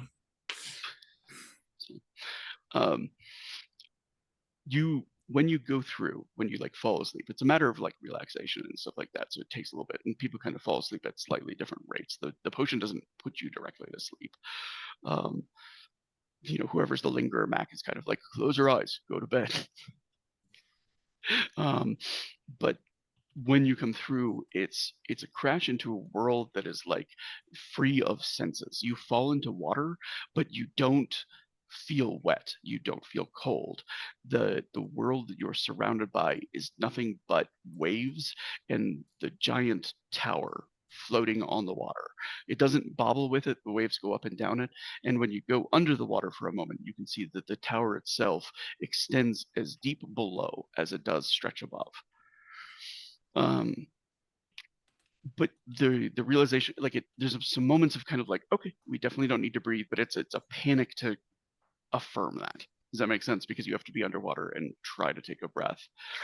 And there are sirens, which are mermaids with razor sharp pointed teeth coming at you. But they are incapable of touching you. They pass through you. They kind of circle in confusion. And after a time, there is a woman that like comes up into the darkness of the water, close enough that she can be seen. Her skin is light enough and pale enough that she seems almost like glowing in the darkness. And she seems puzzled as she like watches the sirens pass through, but she makes a gesture to follow her.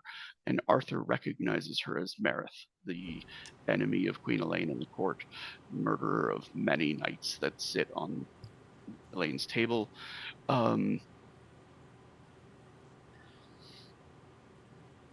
Yeah, there's totally a moment where Honorin, like, as one of the sirens, like, comes toward her, she, like, screams and, like, tries to get out of the way and then is like, oh, I'm fine. I'm good. I'm fine. The three of you can hear each other just fine, but, like, the sound doesn't seem to, like, travel through the water.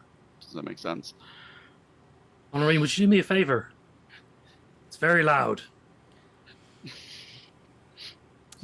I'm sorry that my terror was loud for you, Arthur. I'm sorry as well. My migraine is now you, not doing a great job. For the three of you, as you're traveling in this fashion, you're not being pulled along by, a mythical creature of the sea, which means it takes almost an hour for you to sink deep enough that you can start to see the palace. It's a long, dark way down, with Mareth kind of like leading the way ahead, swimming through the water as if she was born of it. And the palace like slowly coming into view, but it's all the more clear that you are like not totally of this world as you're coming to it. And as they begin their descent, Mob looks over at Rosa and she says, I believe we have more guests on the way. All right. Thank God this one isn't Mum. And she kind of like gestures towards the edge of the bubble. And she says, I will send attendants to gather the others so that you may greet those coming. Thank you.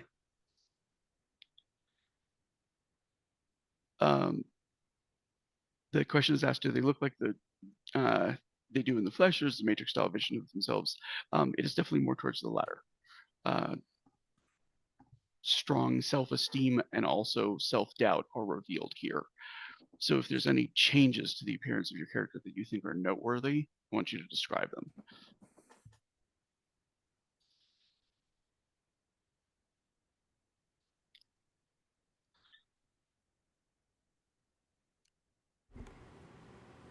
Arthur looks smaller. The facade of confidence that he usually has that's going over everything is not here. So he seems not like not shorter. Literally, like if you were to take a picture and just minimize it slightly, he looks smaller. He's a vector resize. Yeah. Mm-hmm. Yeah. The other thing that Arthur doesn't have control over, his pin of Elaine is not here as a pin. It is a brand that covers part of his chest. And it looks like a physical burn. Arthur is also still covered in... Arthur looks also like he's covered in more scars than he usually is. Is he shirtless? Is he? Usually, yeah. What about Hans? Ooh. This is interesting. I think he would look more corpse-like, and he certainly has like visible wounds. What wounds? Actually, maybe not visible. Yeah, because he's got like his shirt and like jacket and stuff on. Does yeah, he still never have mind. like this sucking chest wound that killed him back in the day?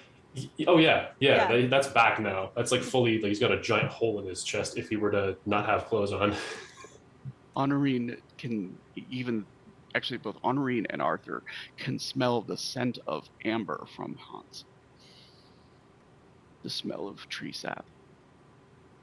And Honorine she looks much more plain. Like she's dressed in a way that's very like not drab, but like she's just wearing like a regular just like a gray dress. Her features are plainer. Like she's kind of boring or unnoticeable or something along those lines. And also shorter. I think probably part of the way that translates with Honorine is that she looks a bit more transparent than everybody else. Arthur and Hans all have kind of like a certain like degree of like ghostliness, and Honorine looks like half faded. I'm Is it the realizing I've same made a deal with the small. rest of us? 1 second. Sorry. What was Rune's question? Oh, is it the same deal with the rest of us? No. Okay. You guys are here like in a much more physical capacity. This is because they're here by virtue of being a mental projection. I'm realizing this is well. What I said before is actually incorrect. Arthur looks like he did when he was a kid. Oh, okay. Baby Arthur. Oh wow. Okay. Because He still he's has the brand returning across his chest, home, but essentially. he Oh, probably looks shit. like a 7 or 8 year old. Oh my gosh. And Lynch just kind of looking at them, and then he goes, "Okay, so I don't think how we're do we there know this yet. is real?" Oh, Not I thought they Kyle. were. Yeah. There's So so when there's only one more Rosa. question. Oh. There's 2 more questions that have been asked of me of like in cast chat, so I'm answering them real quick. Runa, when she works her magic to kind of try to check on her mother, she has the sense that like inside of the palace itself, she's not capable of looking beyond it. I just want to know where my mom is. I'm sorry. The call you can't be completed is dialed. Um, Please check the number And and try your call again. Hans himself had a moment of kind of like being with his Panzer hand and kind of like speaking to it, maybe praying since he actually has the faith and stuff like that. And what he feels without actually like any words spoken is just like a sense of gratitude for the prayer. Does that make sense? Like appreciation of it, even while not offering much guidance in the moment as to like what to do. Hans thinks that's really cool. I know that that's probably horrifying. Rosa and Honorine are both hearing the other halves of the duet as they grow closer. Like neither of you is singing it at the moment, but you can hear it as you are getting closer and closer to the palace. Rosa hears it from like the water approaching, and Honorine has a sense of the destination that they're going to. And as they finally come down to the palace level itself and see the coral palace that's like spread out through the darkness of the ocean, and step through, there's no physical change for them from like, oh, we were in water and now we're not. It's all ghostly. And Rosa, for just a moment, as Honorine crosses through the barrier, she sees, and as Hans crosses through the barrier, she sees the silhouette of Shadow appearing behind them. And she sees Mab's eyes fill with tears, and they start to flow freely down her cheeks. Are you all right?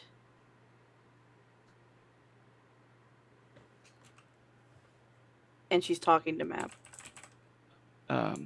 Mab doesn't answer. She steps forward. She's probably like 8 feet tall, including like tentacles and stuff like that. She's the tentacles sort of like move between Honorine and hands and try to like touch them, try to brush them. Does that make sense? But pass right through them. And then she lifts her hands and she sort of puts them to where the shadow's face would be. And she says, "You survived." And there's just a nod from the shadow. And Honorine and Hans both get like a deep sense of loss and siblings' love and intense emotionality that it is incapable of articulating or saying.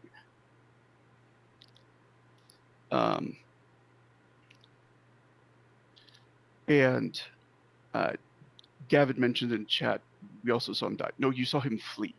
You saw Okay. him running at the end of it, and her uncertain as to the fate. Okay. It was a different guy that got stabbed in the back. No, it was one of like Matushka's siblings that was stabbed in the back and died. I really misremember that scene. A lot of god level stuff happened in Yeah. those scenes. And it was also through the perspective of the she, so like that's a whole different thing.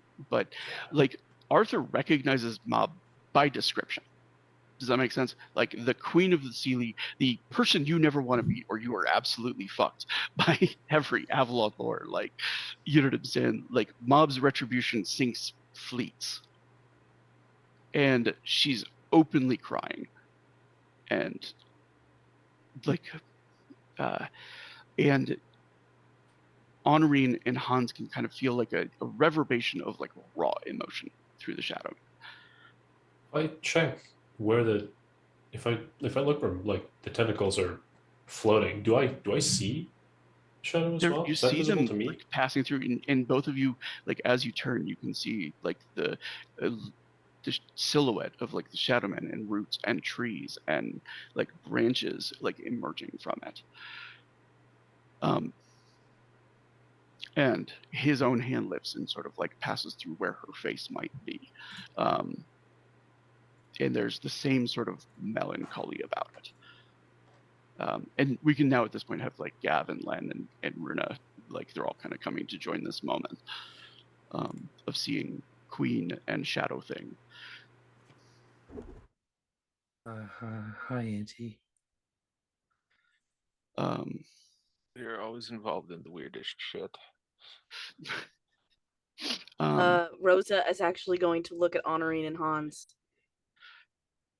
Who's the child? Mob's tentacle kind of goes out and like it would have slid over Arthur's shoulder, but it sort of like passes through him.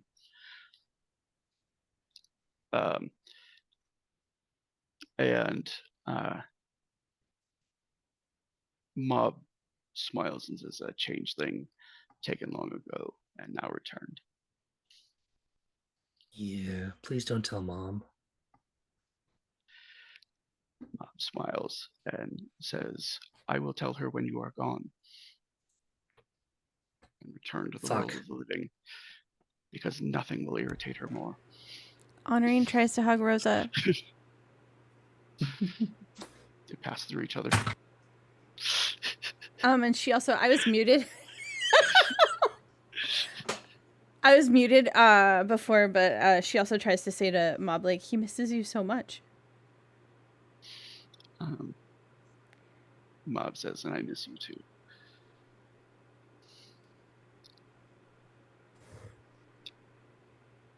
Matrushka says hi. I missed someone once.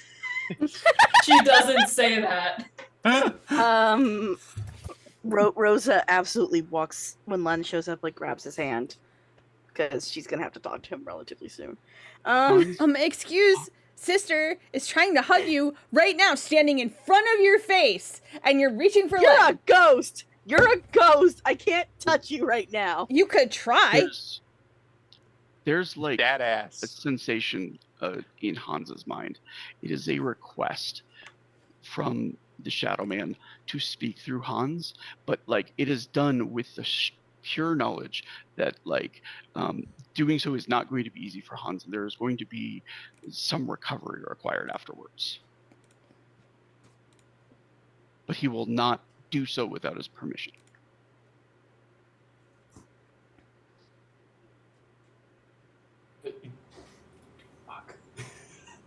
He looks over his shoulder and just says, You have got to tell me more of this shit.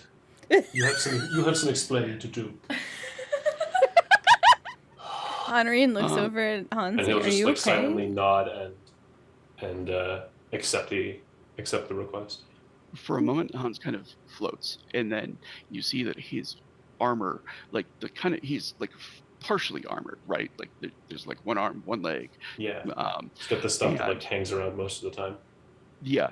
So it all sort of peels away for a moment, and Hans is just there looking like a little bit emaciated and almost like zombie-like, shattered eyes, and a wound in his chest that is seeping the sap of the Black Forest. He should get that and looked then- at. Suddenly, he is completely armored from head to toe in the Black Draconism Oh, that fuck. is like summon. And it's not Hans's voice that That's speaks out of crazy. him. He says, I cannot remain here long. And his voice seems to just like make the palace shake. Does that make sense? He's called Tuazog, which means king. And there is a majesty in his voice in this moment, even like coming through the echo that it does. Does that make sense? And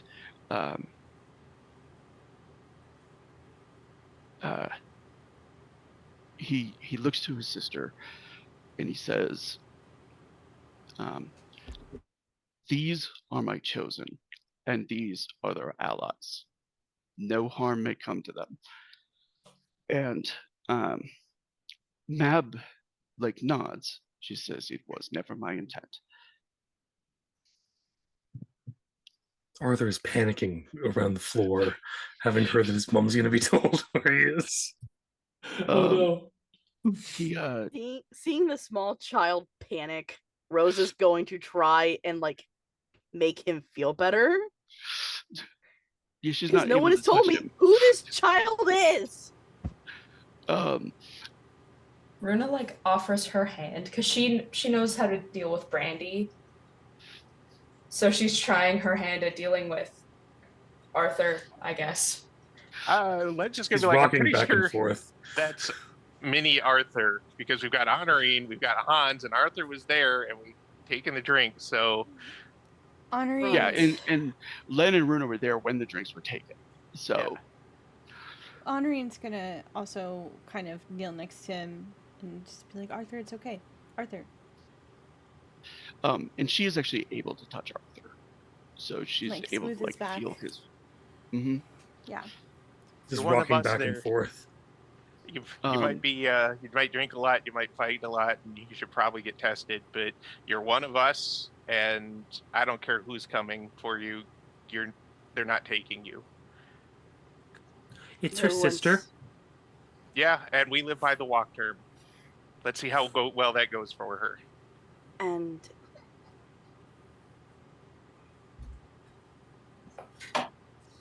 yeah. Oh, sacrifice. No! Rosa. No, bad squirts. What's She's just gonna say, and we're talking. Oh, that's worse. So much worse now. The voice of the Shadow Man speaks to Mob again. Well, she speaks first. She says, "How have you survived?" And he says, "I have made a realm of my own. I have sustained it by fear and dread, for that was all that could sustain it until these two arrived within it." And he kind of points to Honor and he says, "This one gave me my first spark of joy and love in centuries." she's looking at him with complete adoration. Like, this is her dude. This is her favorite. Yeah. This is her oldest friend, her bestie. And Hans like reaches out and like touches Honorine's face in a very intimate way, and kind of like runs fingers through her hair for just a moment. You guys get to sort that out later. That'd be fun. She's gonna kind of cup the back of his hand. Like, it's not Hans. Like, she's just like, Yeah. this She's like Um, cupping the back of his hand and then going back to Arthur. Is it the and- metal? 'Cause and the metal would he, be very like, cold. It doesn't feel that way at the moment, or just so. And then, like the Shadow Man touches his chest so as to indicate Hans and not like just himself. He says, "And this one reminded me what it was to be a king and the responsibilities of it."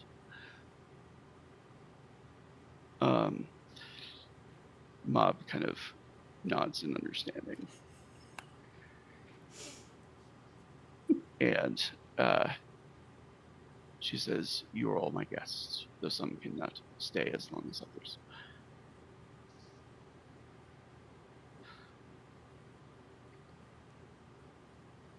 Well, Petrushka hasn't told me to avoid you or anything, so I appreciate that. I'd like there not There's to a be any kind of- tensions. Just like a brief flicker that crosses her face in Matushka.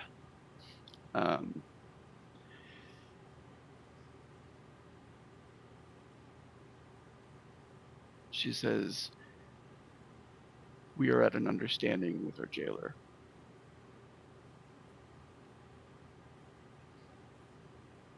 But she has shown respect in keeping her eyes from this place.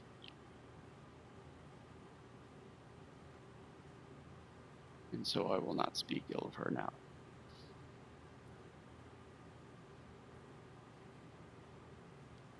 Appreciate it. It's kind of nice to have my old eye color back too.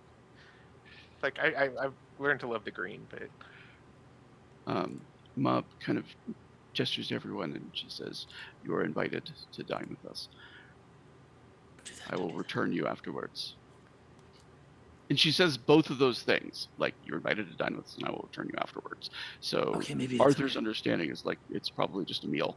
Like, it's fine then. all right. Just Is Upman involved in this? Because that's really why we unintentionally came here. you journeyed here to bring him back. Yes, or at least to give him the choice. Because I don't feel like he knows what's happening. And if he honestly decides that he'd rather live in this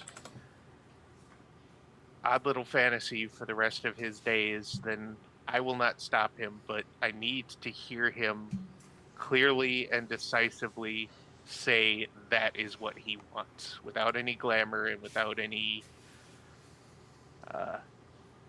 He will signs join of us for coercion. dinner. He will have all the faculties he arrived here with. Thank you. Arthur does look to Honorine and Hans. He goes, "We can't actually eat anything. We just, pretend, be nice." Just How much am I perceiving while I'm like fully possessed at this point? Mob, like, after the dinner invitation, the Shadow Man like takes one more motion, kind of like lifts Hans' hand, just straight up, like palm out, and like Mob turns and she puts her palm like against it. There's still no sensation of touch, you know what I'm saying? But you can feel the emotion that runs through him at it, like the sense of something lost, like regained, at least tangentially. You also felt there was a simmer of pure anger during the entire discussion of Matushka that he kept clamped down. Does that make sense? He Interesting. wasn't showing it, he wasn't responding to it, but he was not a fan. And as like the hands drop away, the sense of being like controlled goes with it, and the form of the shadow being disappears completely.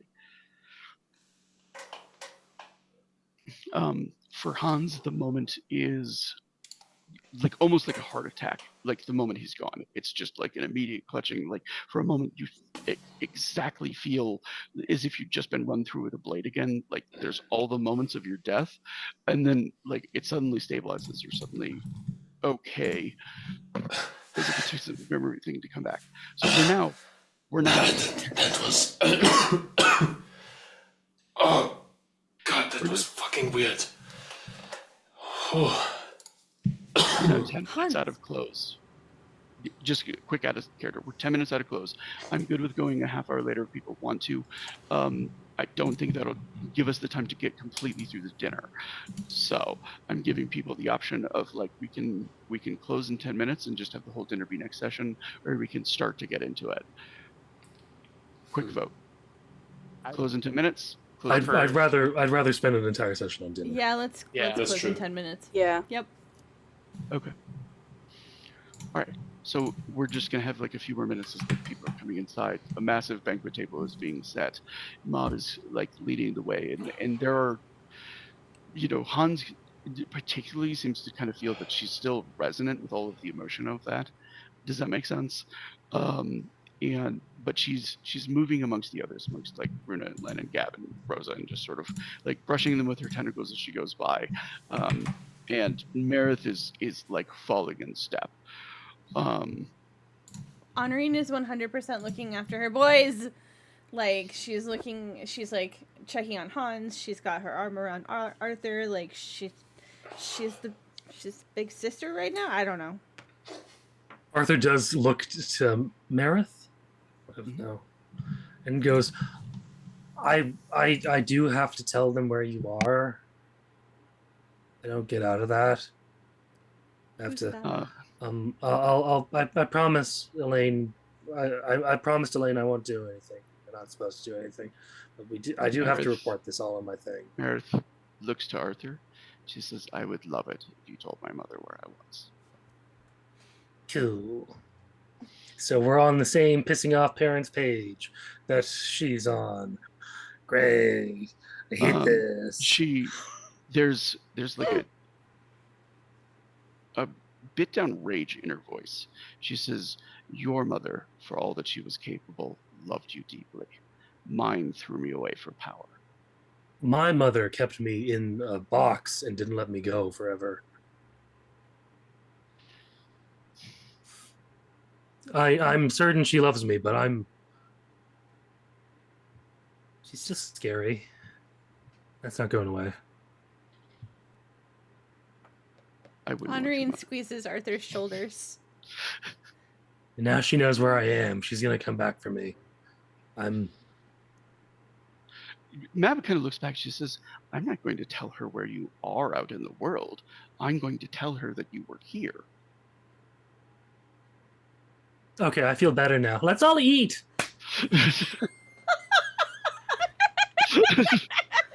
I love Tiny Arthur. I love him so much. That is actually a great point to like draw the curtain on. Like, let's all eat. Nominate Okay. Scarred immediately. Yes. Yeah. For Tiny Arthur, yes. Tiny Yes. Arthur. Tiny Arthur. I have a nomination for Rosa too. Like, we couldn't see her face, and yet I knew there was just like a ton going on there. Yeah, So Yeah, I support that. I fully agree. I'm just, yeah. I get to play Next Tiny Arthur all next session. it's a fun choice. It is a fun choice. I just realized that's what he would do. I'm gonna take one moment to kind of like have Runa be drawn away by Mav as everything is being set up. And she says, "I felt your attempt to speak or to see beyond." She says, "But all such things are limited and subject to my magic while you're here." Understood. She says, "That said, I can open a way for you."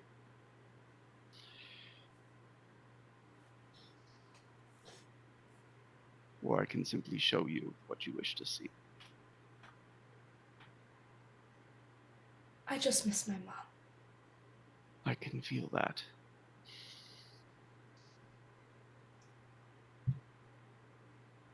And the And if it will ocean. give you joy, it will give me joy. Thank you. And she moves to like you're kind of like currently passing over like part of like the floor of like one of the rooms, and it part of it just transmutes under it, and it looks like solid glass encasing rocks for a moment until you realize that it's just been water that's like hardened by your magic, and it ripples ripples and shimmers and colors play across it. It's not even your own magic. She's just scrying in on her. And you realize after having seen how the lady in green looked, like this magic is the same thing. She's scrying the way the lady in green did, that those magics are interconnected somehow. And you see once again, like the islands appearing. And she says, not upon Thea. She says, your mother is in another one of the realms. Been wanting to ask her where. I would be surprised if she knew, but she kind of like, and she touches Runa's shoulder, like, it's kind of through Runa's efforts that she realizes that like Runa is in her own way sort of shaping where the direction of it is going. And kind of repicturing those islands that she'd seen before that look like they're sort of carved out of Vestan lands and stuff like that. And they reappear, and she can once again see all of like the longhouses that serve as prisons. And she can see her own mother. She can see Kavi. She can see, the place that they're still hiding. And the mob looks deeply intrigued by all of it.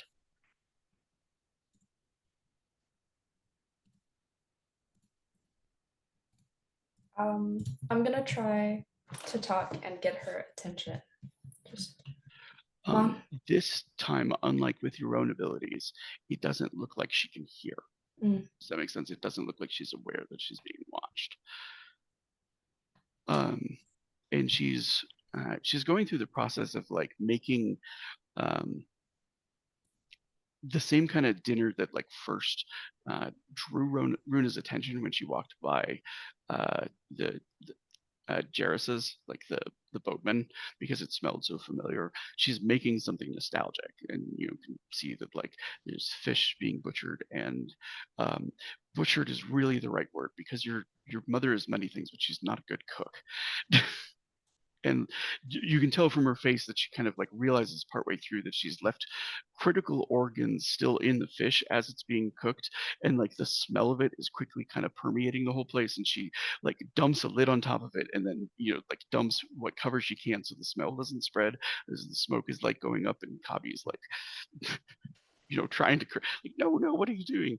It's all soundless and kind of comical, you know what I'm saying, until Kabi and your mother both like sort of tuck themselves into the longhouse, and a giant of a Vestan like stoops its head in and like comes in through the door and looks around, and the two of them are just holding absolutely still, absolutely breathless, you know what I'm saying, while this massive creature that looks like a Vestan, only like clearly a giant and clearly a dozen feet tall, moves through, kind of like tapping its axe and like taking a smell and like making a face like it too does not like the smell of whatever was burnt.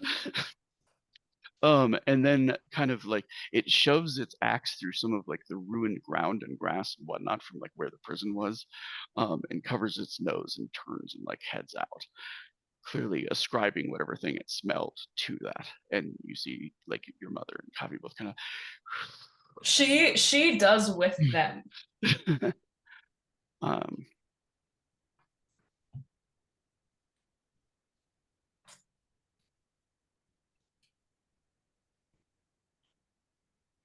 And the ground slowly begins to turn back to like a dining, or not dining room floor, but like a foyer floor.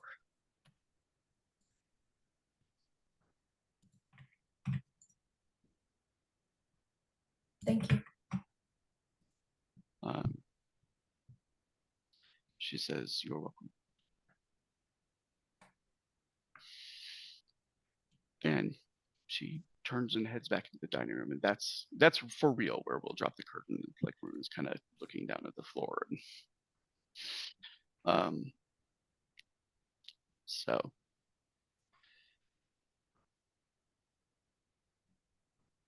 let me just close this out real quick. Thank you everyone for watching us on YouTube or live on Twitch. Audience participation always means the world to us. And if you're on YouTube, smash the like, hit the subscribe, make a comment in the down below. Here at Dirty 20, we always sign out with the same call to action. Be nice. Be kind when you have the spoons, but even when you're not, be nice. Be nice to strangers, be nice to family, be nice to your loved ones, and be nice to yourself. Thank you for coming on this journey with us. We'll see you next Sunday. Bye. Good night. Good night. Nice.